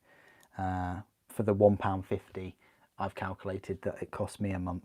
I'm pleased to pay the £1.50. I log on to it and I look at the content a couple of times a month, if that.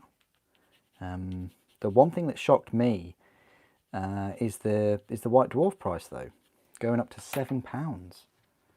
I mean, that is.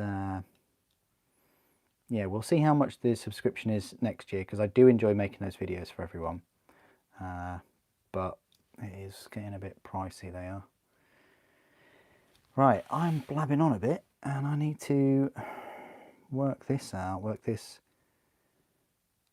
ball and socket. It's strange because it doesn't fit in there kind of like snug, if that makes sense.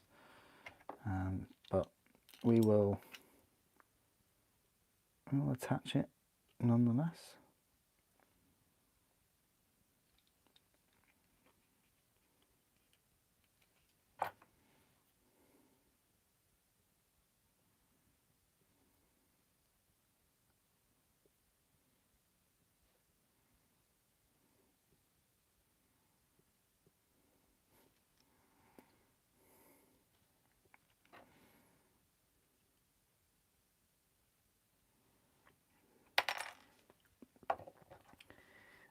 Conversational tangent accepted. Nice, nice. Remember when it was about £2.50, £3? I don't remember that long ago. I certainly remember when White Dwarf was £3.50, and that seemed to be the price. But yeah, £2 is certainly going on a bit. But then again, you know, how much have wages increased by since that point? You know, wages have not stayed the same. House prices have not stayed the same. Bills have not stayed the same. So, didn't Games Workshop announce that there'd be no dividends next year? Ooh, don't know about that. I'll have to look. I'll have to read into that. Yeah, exactly. £7 is £7 is a fair amount now. It's a good few paints. And the whole point of me, the reason why I used to get White Dwarf is because I really loved, I'm giving them all the secrets now obviously, aren't I, but the main reason I used to get it was for looking at the new toys before they came out, you know, the new products, and looking at the prices. Of course now you can get all that information from Games Workshop, ironically, for free. So why... So that kind of big incentive of purchasing the magazine has it had disappeared. Now, this is very important, these gyro stabilizers, because they have to be pointed with the nipple facing forwards, like on my actual Warlord and on that Warlord. So facing, and they need to be, don't glue them like facing down or anything, just try and glue them. Well, I'll show you what I mean. Let's glue one. So nipple facing forwards, and then you want them to be parallel with the ground, because they are the things that are, as I say, making massive calculations about micro adjustments of where it's putting its weight. And the same for the hip one. Both of them should really be horizontal, facing the same way. I think that's quite cool. Happy with that. Cool. Yeah, so that's one leg done. Let's clip out the other sides for the other one.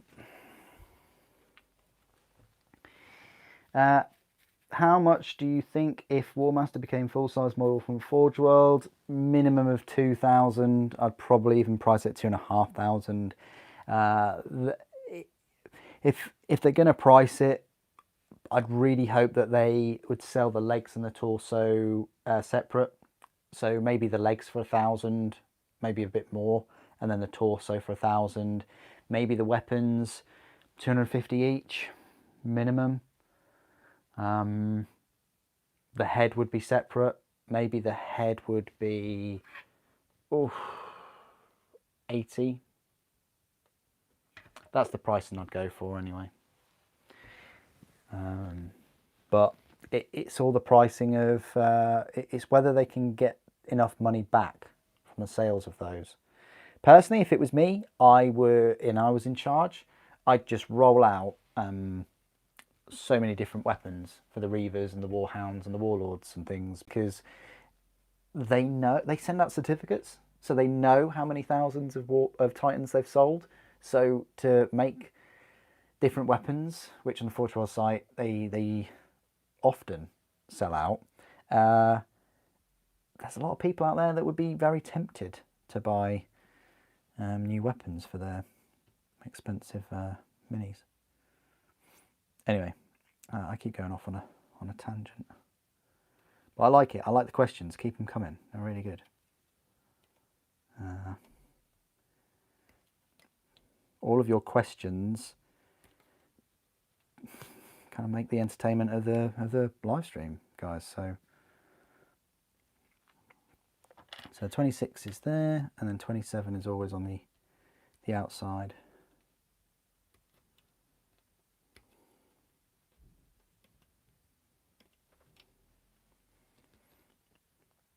Yes, it is. Good.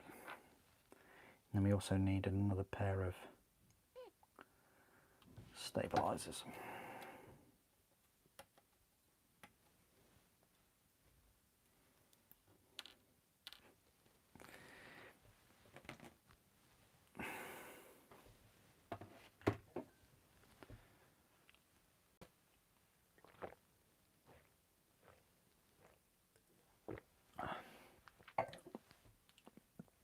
Yeah, I guess so, George. I guess so. People have and do sell their kidneys. There's a story about this Chinese kid who sold his kidney for like the latest Apple products. We're talking he got a new iPad, iPhone, and watch or something. And of course, they get renewed every year. So I don't know whether that was a good investment of his kidney into technology. I certainly wouldn't. I mean, even money, even spending money on technology is sort of quite short term. But to give up one of your organs, regardless of whether you only need one to operate, you are making that one kidney work harder. There's no doubt about that. You know.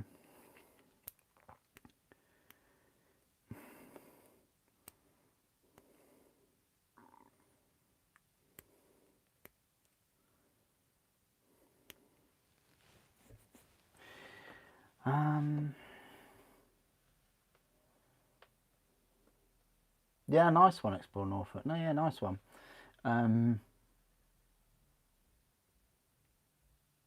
Yeah. Hey, Tobias, we got to the bit where you can take notes. The gyroscopic stabilizers. We got there. You joined at such a good moment, my friend. Auto Supers rolled out. Sorry, Shocker inbound. What? Did you know that the Warhammer Command Tanks box set is how much is the box set, Aris? Did you go there recently? Do you know how much it is?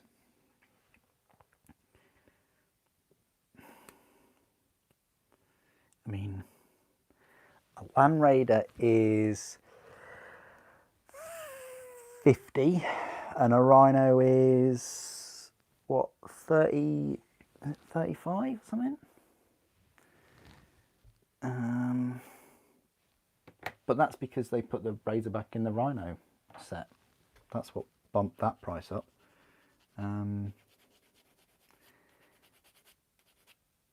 With the Land Raider kit though, with the Warhammer HQ kit, you can't get it at a discount. It will be sold as whatever it is, whatever they're selling it as. Whereas the Land Raider and Rhino, you can get a nice 40% discount in total, 20% each. Well, 20% each in total, sorry. The charger didn't fit. Oh no.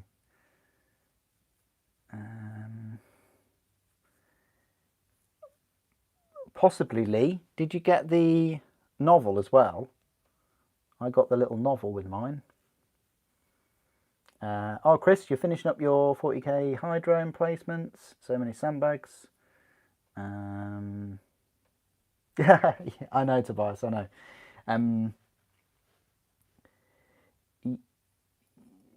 Yeah, it does. But what about the discount? This is a thing, Ariz. You can get a discount. You get a... you definitely get the Rhino for a discount. Don't know about the Land Raider. Maybe you can't get the Land Raider, because I think the Land Raider is direct only, isn't it? but overall I reckon without too much usage of the old grey cells, you could still get it cheaper than that. But then if we use the grey cells even more, how much does it cost to pick it up? Let's go one step further. So if I was to get in my car and to drive to the HQ, I'm not being pedantic, this is real. Like if I went there, you know how much petrol is, my friend. So no, in 2 instances, it's still more expensive than getting them separate. If you're comparing your circumstances to mine, which is fair.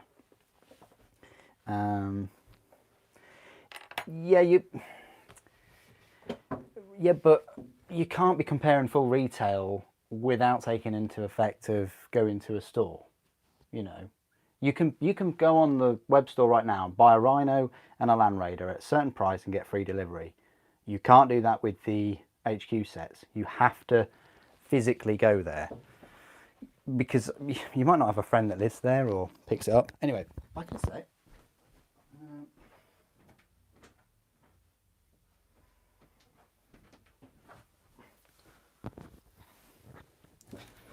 let's have a look. This is it.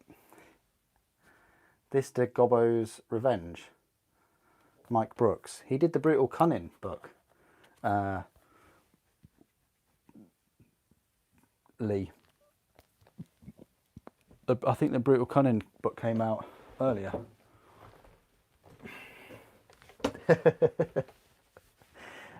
Thank you, Aris, thank you. I totally get what you mean though. And also, this is another one.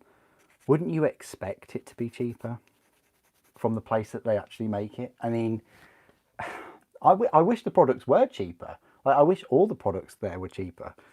You'd probably get a lot more people going, and they'd never have things on the shelves.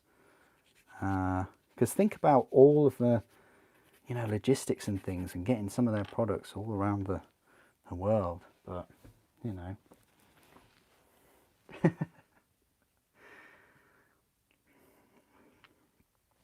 Thanks for that, Romario. Thank you. Yeah.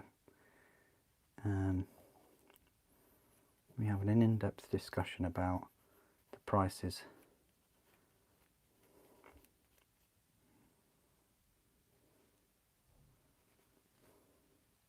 Yes, but as me Pish will agree, you can't really call yourself a real orc boy if you don't know the origin of the Red Gobbo. It's 100 pages, it's a little novella. I think it'll be a fun little read, but and it goes nicely with the Brutal Cunning. I think it's the same art style.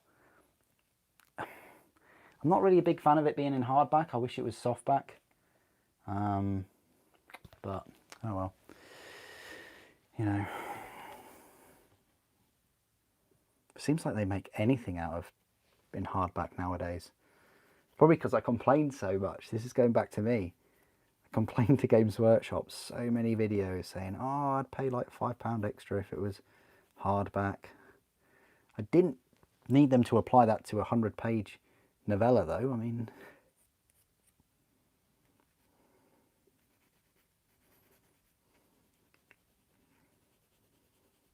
I think it should have been free with the Gobbo.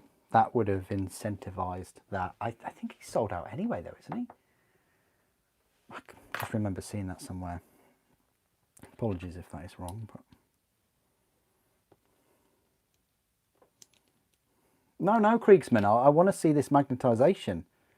You've put this idea. I'd like to see it. I was looking forward to it. Still looking forward to it. I want to see this magnetization of the launchers.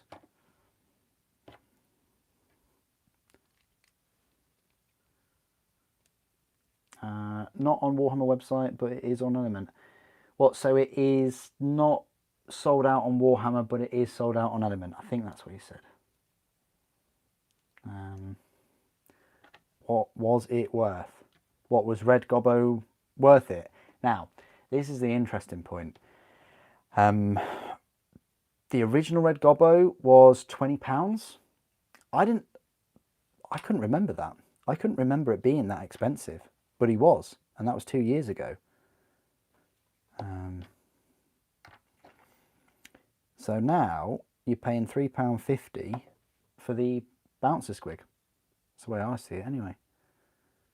They could have done more with the base though. I get it that it's running through snow and that's quite cool. But maybe they couldn't really put a Christmas tree next to it or anything, could they? Oh well.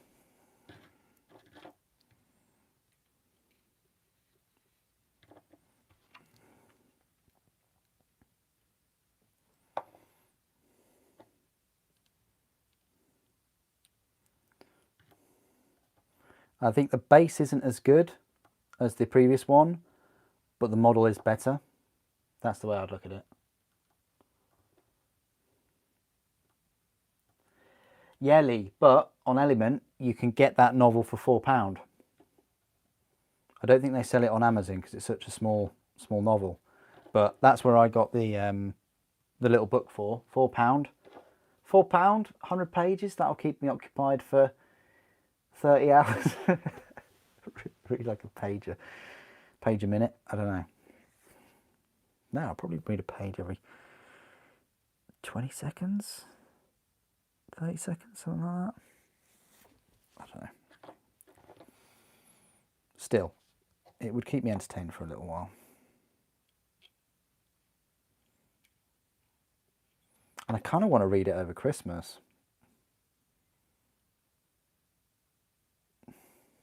You know those Christmas things you do, like watch Home Alone?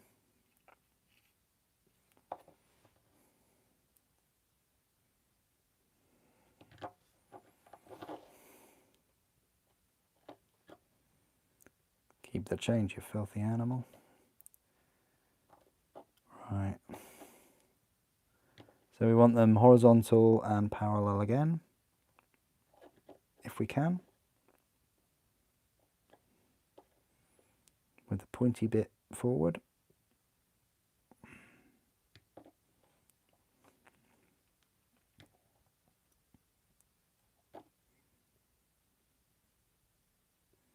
Yes, good. Hey Super, could you put the mini Thunderhawk on the base of the Warmaster? Whoa, Tobias. That is supremely offensive. I can't believe you're suggesting this. Let me just get this straight, sir. Right, you're asking me to put my favoritist model ever from childhood under the foot of a Titan. You are some kind of crazy. You really are. Can't believe you. Yeah, I suppose I can do it, but seeing as you're going all heretic. Right, so now this is the fun part. We get to glue these. So you've got these supports, and then you've got the side supports, and then you've got the hips. So we'll do that.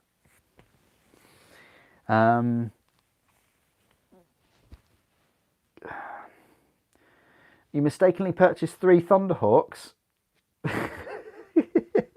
One does not simply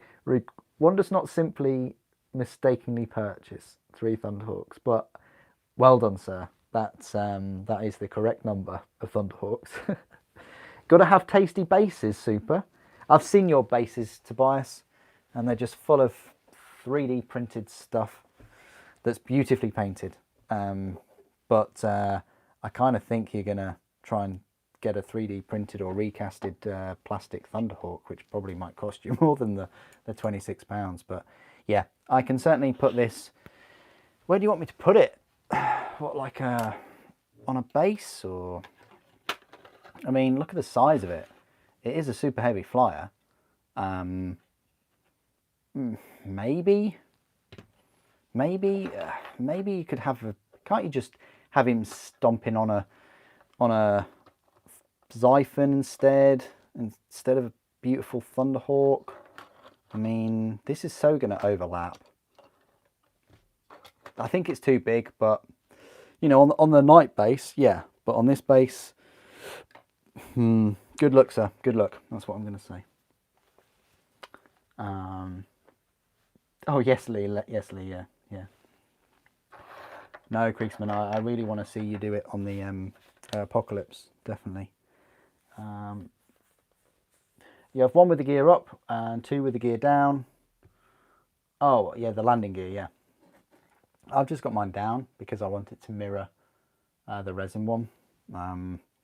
This is loose though, no matter what I do, so I'm not sure about that. This one works fine, so I mean I could have it like that, or I might just glue it in that position. I probably will get a second one at some point if I was to get into Aeronautica, but I just wanted a plastic Thunderhawk, so I'm happy with it, you know, like that, just sat.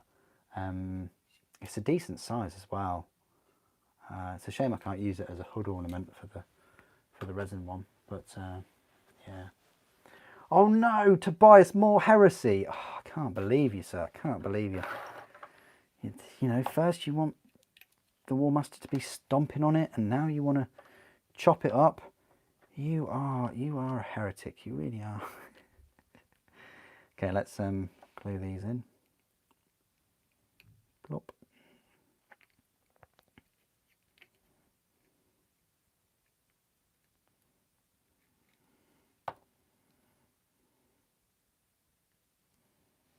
There we go. That's one.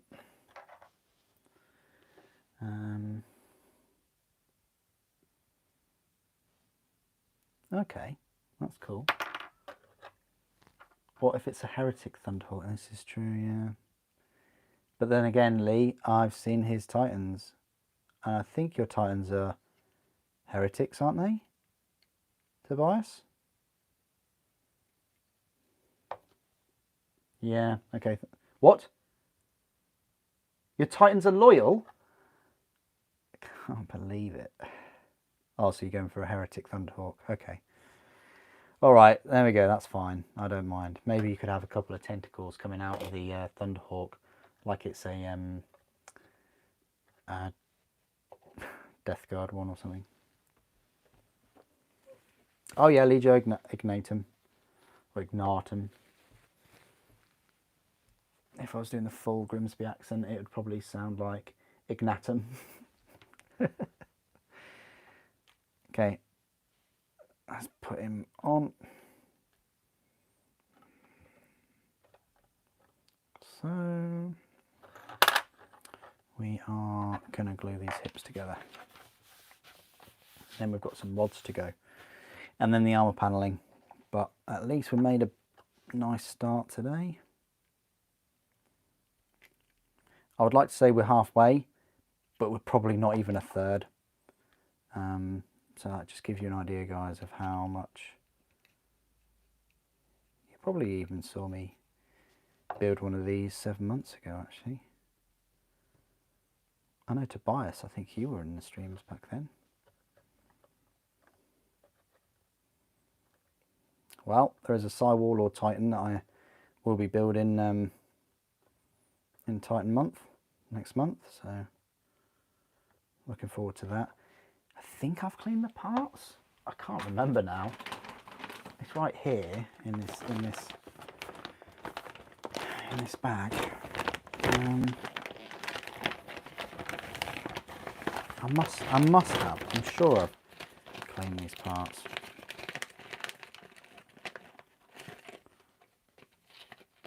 I might clean them again just in case.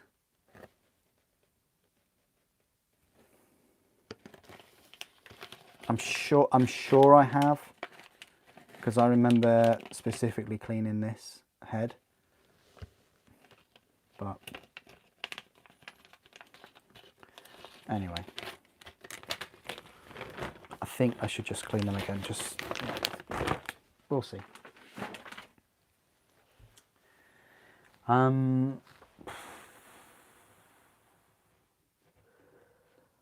Is the Warmaster magnetised? No, don't need it to be magnetised. Do you prefer working with plastic glue or super glue? Plastic glue, big time. Super glue, are you serious? Super glue, I end up sticking my fingers together all the time. Super glue is a nightmare. With super glue, you're never quite sure whether it's actually glued the part, and it takes so long. It takes longer than you think. It's better at gluing your fingers than the model. I much prefer plastic glue. Looted Thunderhawk and looted Titans. Oh, I just want to loot everything, don't you, Meepish?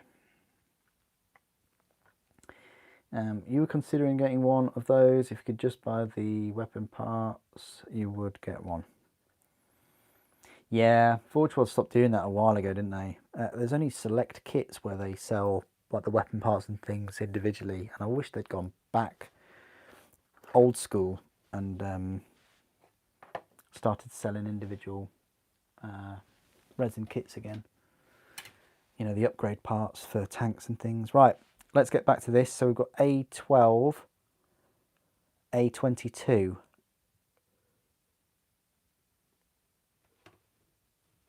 So we need 1, 2, 3, 4, 1, 2, 3, 4, 5, 6. So we need 6 of them. And we just so happen to have 2, 4, 6. So this sprue is nearly depleted.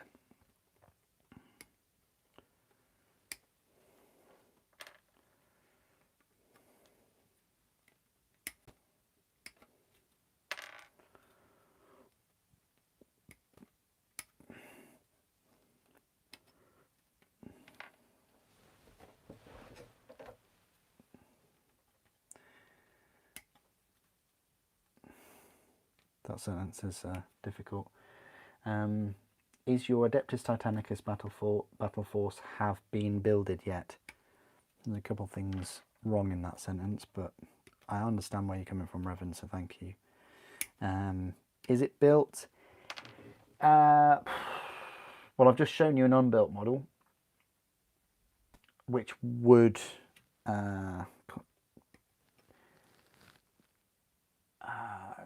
go towards the total of the whole Titanicus force. Would it negate the whole force? Maybe. But I've got the Warlord to do, and I've got a separate Warhound. I was kind of hoping I'd be able to fund some more melee weapons for it, but I haven't been able to pick them up yet. I'll probably do that in the stream.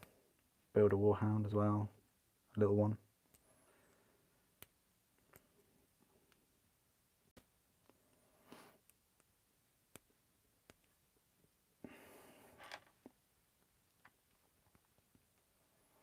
If you could revive an out of production kit, what would it be? Oh, I know I'm going to make Meepish's day by saying the Shinnhawk. It would be the Lucius pattern Warhound. Yes, it would. Maybe the Orca.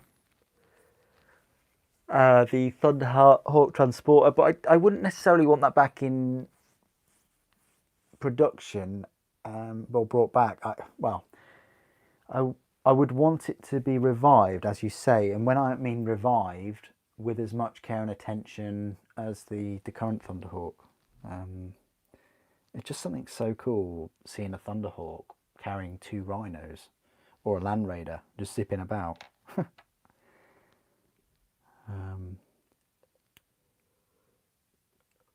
How about you? What model would you like to see revived?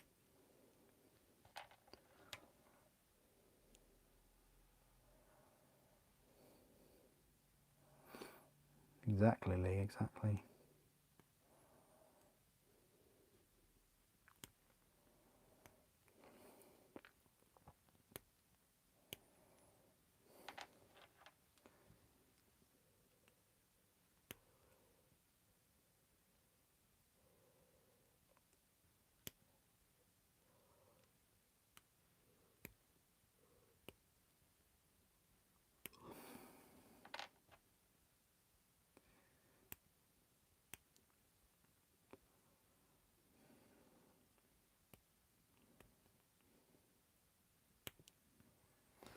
Okay, they didn't take me as long as I expected, but we've also got the see we're on a different sprue.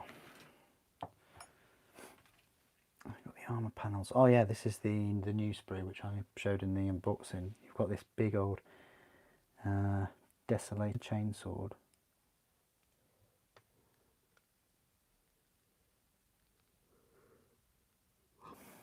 The different heads. This is the drill.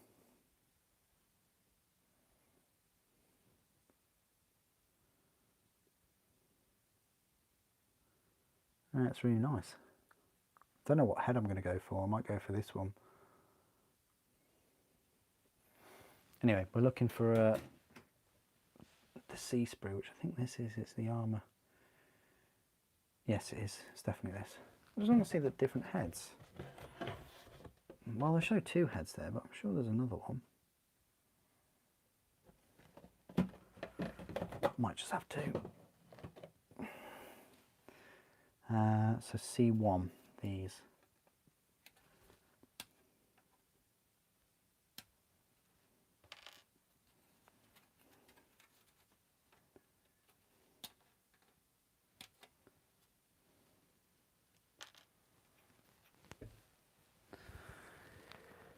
You go for the Dark Imperium box set. Oh. Dominus Armoured Siege Bombard with a triple barrel cannon. Interesting. You go for the Dark Imperium set.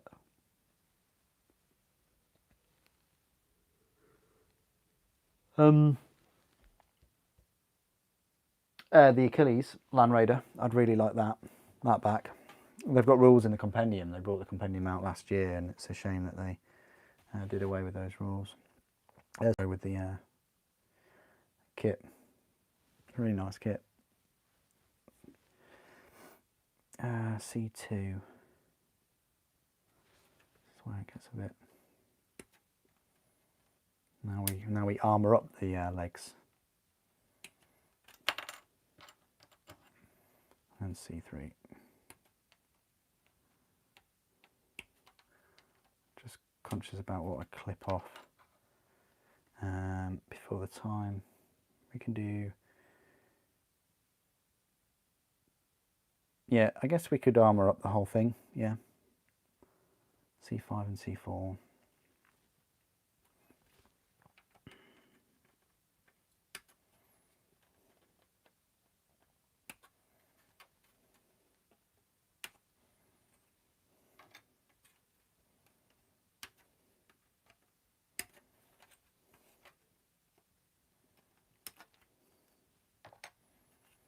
And C4 and C5 again. C4 goes into the inside.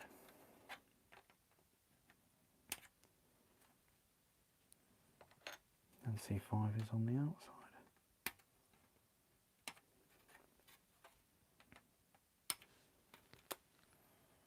And then we have fully armoured up the legs, I think.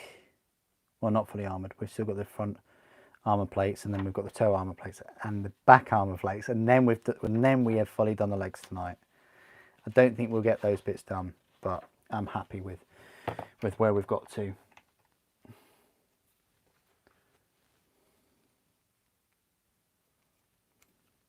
Oh, that is a real shame. That is a real shame, Kriegsman.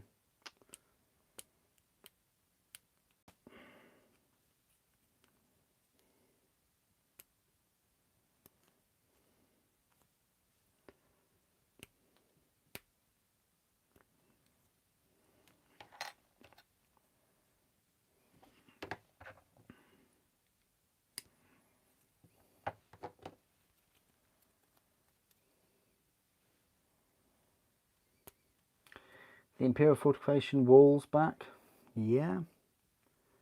The Castellan Stronghold, that would be great.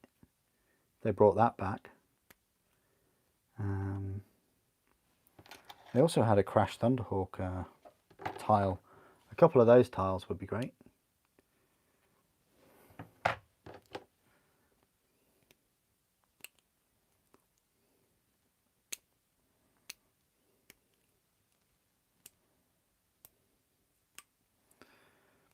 I'm surprised that I'm surprised that Games Workshop haven't brought out some Adeptus Titanicus like gaming boards. You know, they've done it for so many other systems. You know, Warcry, Age of Sigmar, 40k, and even Horus Heresy to some extent.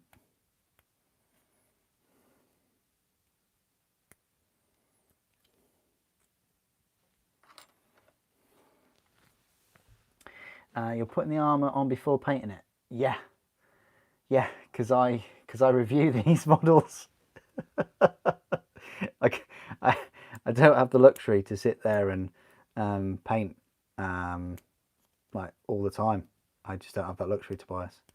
I build these and I review them.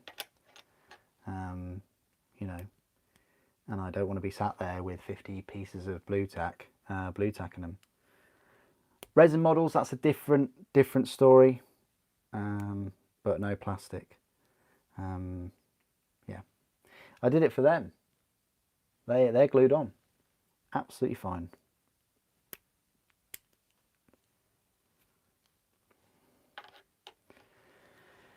How will I spend hours painting bits that no one will ever see? I know, right? I know.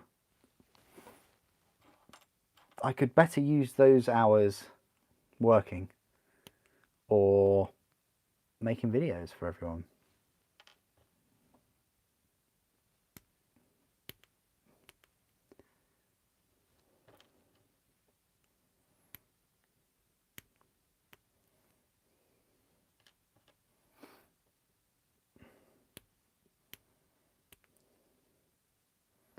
You know, all of my rhinos are fully painted interiors and Land Raiders.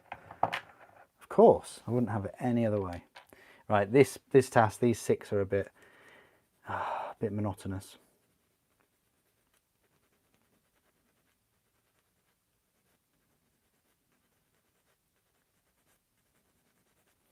Because, well, there's 6 of them.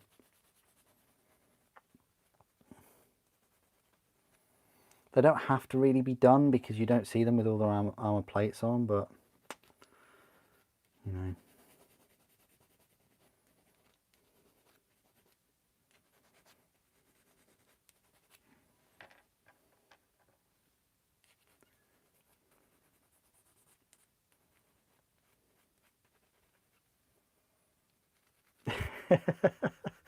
Angle your lead belcher. I think I might be able to put it on... Wait a minute. Oh, I've got the new painting handle, but I don't want to crack it open just yet. The mood has to be right for that.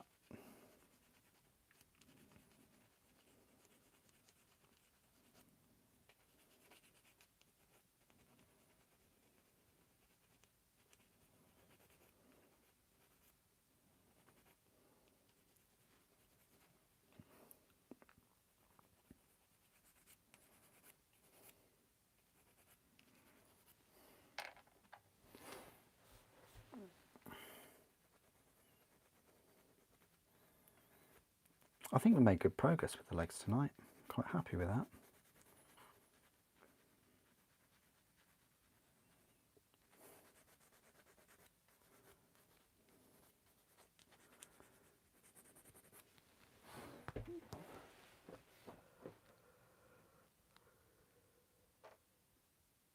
Ah, fair enough, Lee, fair enough.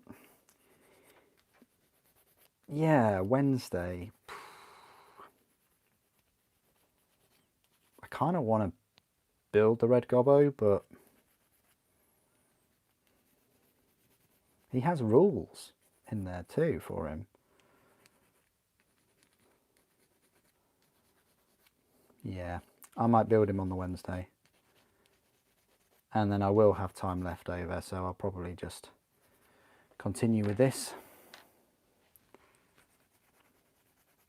Saturday, fingers crossed, it'll be Black Templars.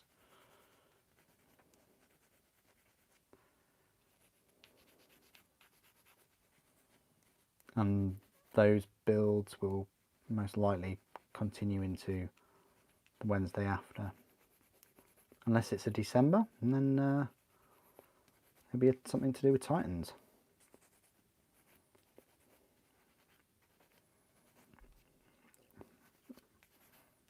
I want to kick off with something big for Titan Month.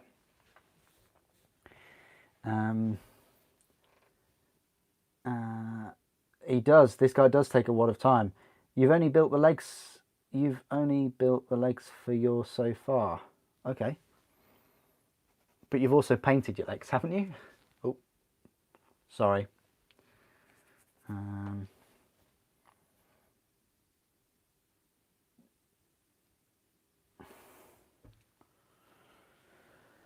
Black Templars aren't until the 26th.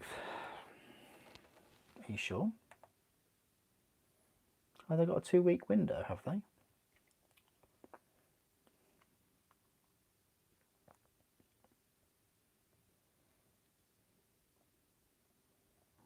If I click on the Castellan. Oh, it is the 26th, isn't it? I did not know that. Wow. Thank you for pointing that out to me. Why have they done a 2-week window for them? How sneaky. You'd just think that it would just be a week to wait, but thank you, Lee, for pointing that out. I was expecting them to pop over this weekend. Well, I guess it'll be another Warmaster stream. I'll probably be painting that one though. The plan isn't to have all of the, this build on the live stream. I already have that with the first Warmaster. This video today was just showcasing the new one, which so far has been exactly the same, of course.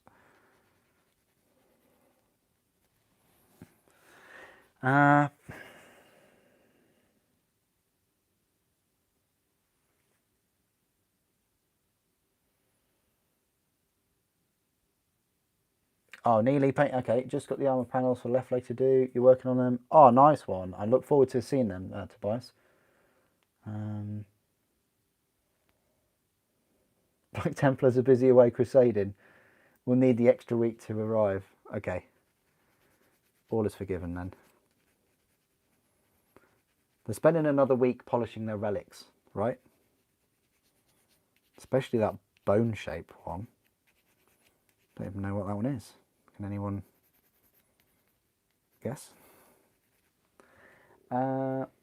Very surprised that we haven't had battle forces yet this year. Yeah, I don't know about that. I know that, yeah, well, I'm going to leave it for other people to say. I mean, I don't think I'll be ordering anything directly from GW over the next few weeks, so I probably won't get one of those Christmas catalogues, and they're usually in those, so if anybody has recently got their Christmas catalogue, they will be in there or they will not.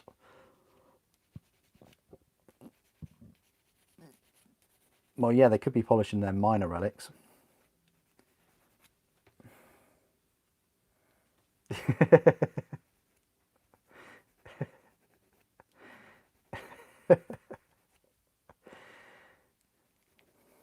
Ladies and gentlemen, we got him.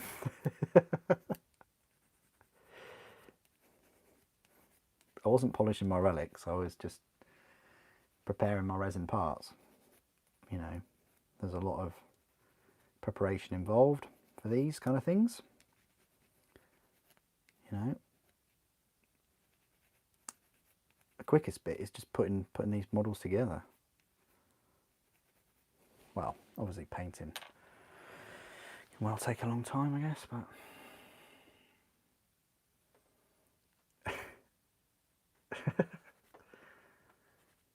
well, it's a plenty. It is November,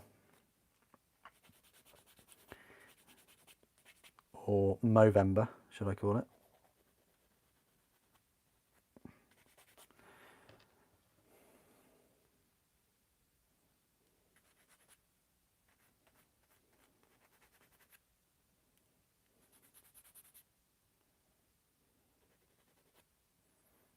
Edge highlighting. Yeah. I think that's what you...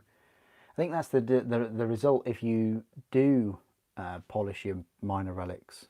You do... They shine so brightly that you get edge highlighting off them, I think. I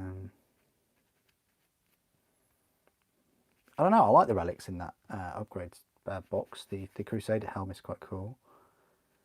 You know, you could clearly just borrow a Mark II Crusader armor helmet though, couldn't you? I mean,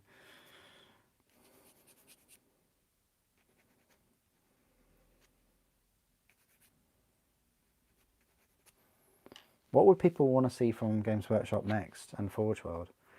You know, like if there's a choice, should we go down the scouring route? Should we go to, you know, way back to the Unification Wars? Go for the Age of Strife.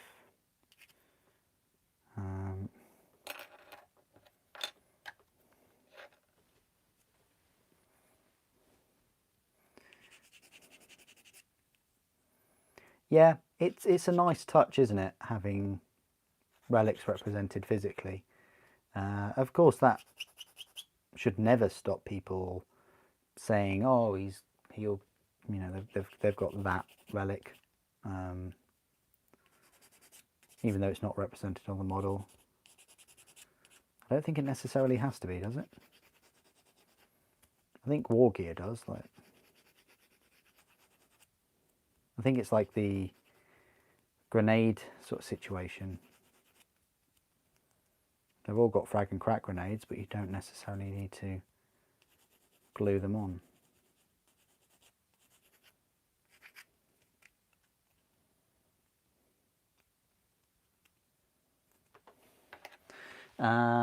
Black Templars also getting multi-melters on all their Primaris vehicles is very cool. Yeah, multi-melters. I mean, wow. We certainly upgraded the heavy stubbers, didn't we? We went from using heavy stubbers for Primaris to multi-melters. So you could have... Can you have the multi-melters on the impulsors? So you could have a... Or is it just the repulsors? Because that would be sweet. Well, it would be sweet having it on a repulsor. Have a repulsor with a multi-melter. Have your eradicators in there.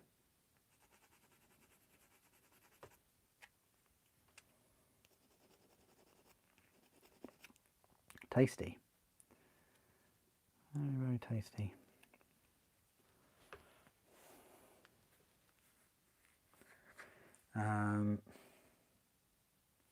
Oh, okay, Tobias. Yeah, I was kind of looking for what would you like to see them do?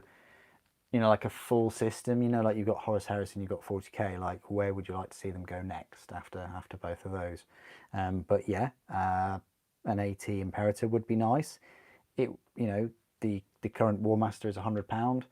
An Imperator would cost no less than 150. I don't know whether people can stomach that. People could barely stomach the cost of the Giants at 120. Yeah. Where's the limit? Games Workshop used to have a bit of a limit for maximum prices for plastic minis.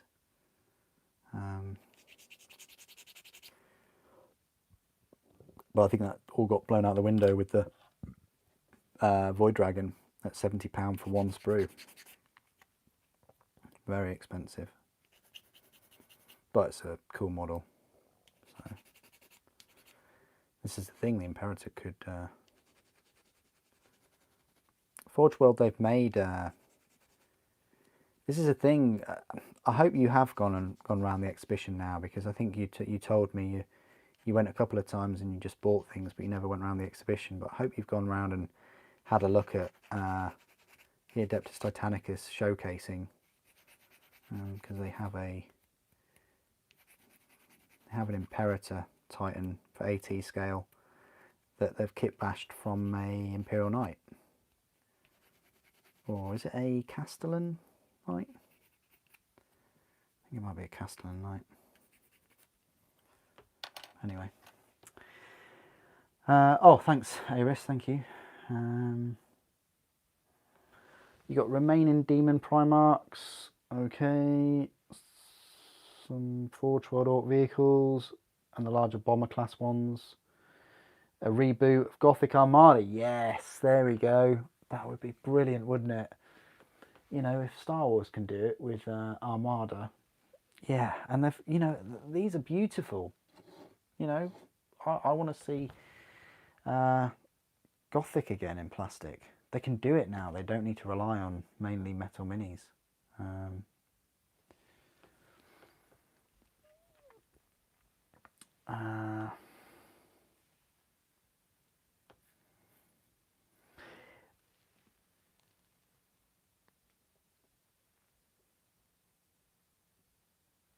Yeah, it's a good point, Lee. It's a good point. That would be a good reason to make one.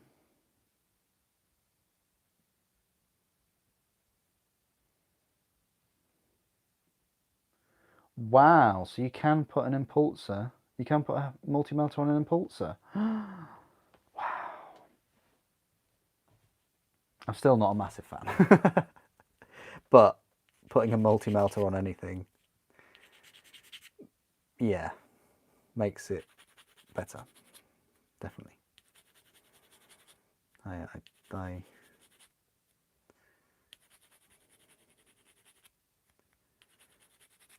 like the idea of them, you know, placing a multi-melter on there. I would rather them have autocannons, because they seem to like autocannons on a lot of things. I mean, the Land Raider Crusader had, you know, was developed for them, wasn't it? Right, so these supports, they go in with this bulbous thing on, you know, facing outwards and on the bottom. So that's all you've really got to understand with these supports.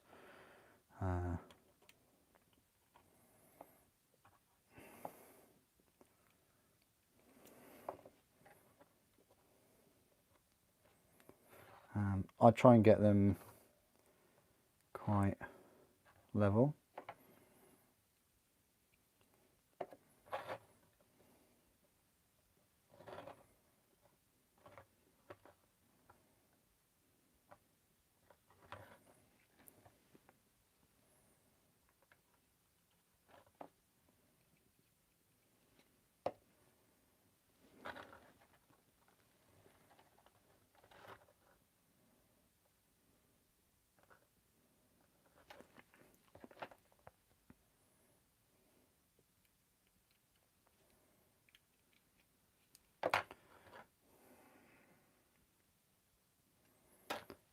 And these will go on in no time at all.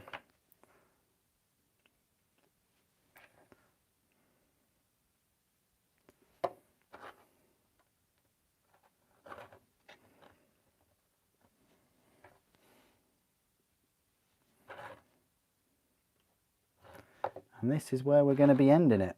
As soon as I put all these armor panels on, that will be the end of the stream. So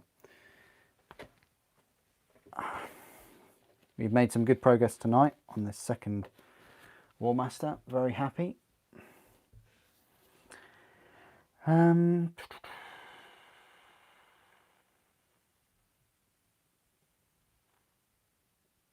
Anyone else pleasantly surprised that the new Hellbreak model is under £30? I honestly thought he was going to be £35. Yeah, I'd give you my answer. Big time I am. I think it's fantastic that you get an Orc model for £29, and then you get Hellbrecht and, you know, the two servitors for free. I think it's best deal this year, I think, for an Orc model. And for Grimoldus, yeah.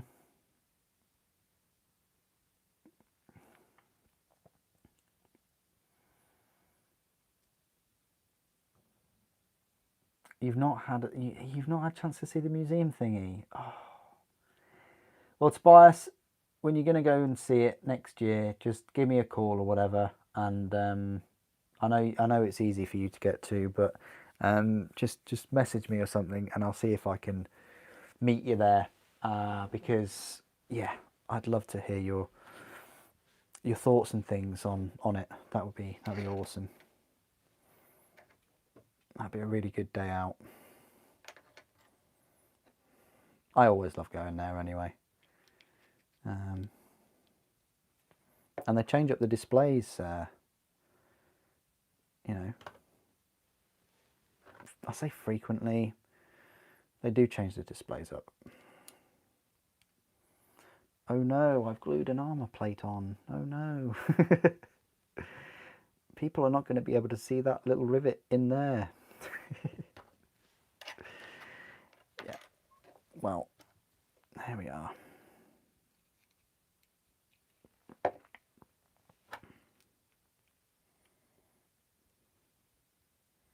Still got a fair amount of time to be ploughing into this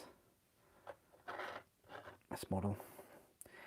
I'm not a massive fan of the way these little armor plates go on the back. Nowhere near as cool as the need to do it the other way, don't I?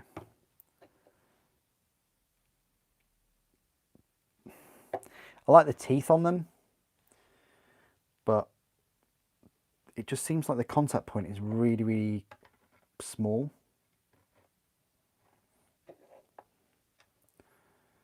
There we are. Yeah, this contact point here it's odd.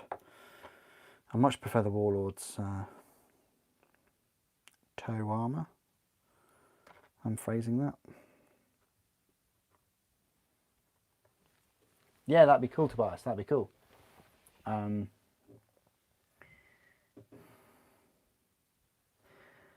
You remember going to its first opening way back? Somewhere I have some of the Tomb King's art wallpaper panel.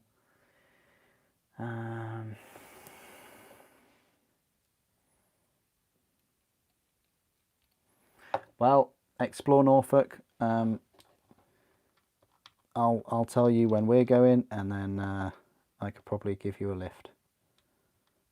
How about that? If you wanted to go and visit there, because it's a bit of a trek from where we are, but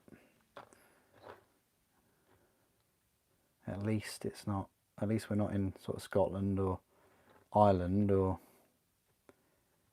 you know, Cornwall. That'd be even more difficult to get to. Oh, hello, Russell. Hello. Good evening. Right. That's these final armor plates to go on here. Oh yeah, happy to do that. Happy to do that. That'd be fantastic.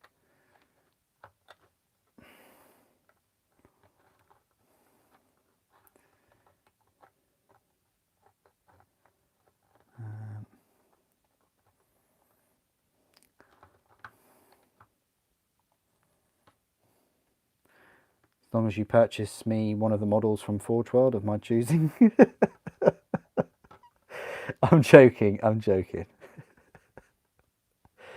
I wouldn't do that. I'm not that person. Right, now don't be afraid that there's a gap in these, because it gets concealed by the missile launcher type front, whatever you want to call it. I'm paneling. I said I was going to finish these armor plates, and I will. So time will have to wait for me to do this. All right, good. Try and get them lined up a bit, nice and level, even though they're going to be hidden. Still cool.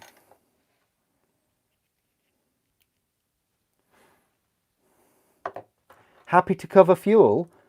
Explore Norfolk. It's probably cheaper for you to buy me a Forge World model.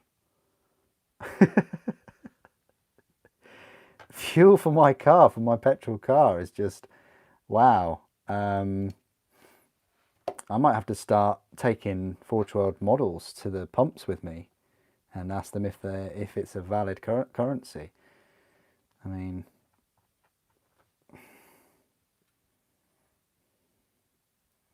or melting down all of my miniatures and pouring it into the cup. No, that wouldn't work, would it? I suppose it all comes from the same place though. Thanks, dinosaurs. Can you imagine?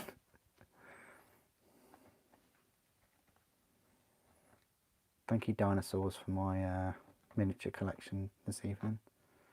Okay, right. That is pretty much where we're going to end it. I think that's good progress. I'm happy with that. So half of the Warmaster. Going to have this one facing that way. Yeah, definitely with the chainsword. Oh, I want to say with the chainsword down, but we'll see. But two of them are going to look so cool. I'm looking forward to it. So we're on to this part. This is stage number 21 out of 102. So maybe we're a quarter or a fifth. Yeah, we're getting there. We're getting there. We only had a couple more armor plates to do for the legs, and then we would completely finish the legs, and then we would start on the torso and the carapace, and then the shoulder weapons, and then the big arm weapons themselves. Looking forward to doing that chainsaw. Yes, what did I say? Wednesday? Wednesday may well be... Oh yeah, Wednesday I'm going to build the Red Gobbo, I think, because I've got some more videos that need to be released before the review of Red Gobbo, including his unboxing actually, which I think is tomorrow. So yeah, that's the plan. And if I've got some time after him, I probably will be painting the Warmaster. I'd like to do a bit of painting, and I'll see. I'll see where we are. I might just build more of the Iconoclast, because usually tomorrow my Sundays are made up of me doing all the videos for the next week. So yeah, really appreciate that. Thank you so much for joining me, everyone. You have a good few days, and I'll see you on the next one. Thank you so much. Take care of yourselves. The Emperor protects.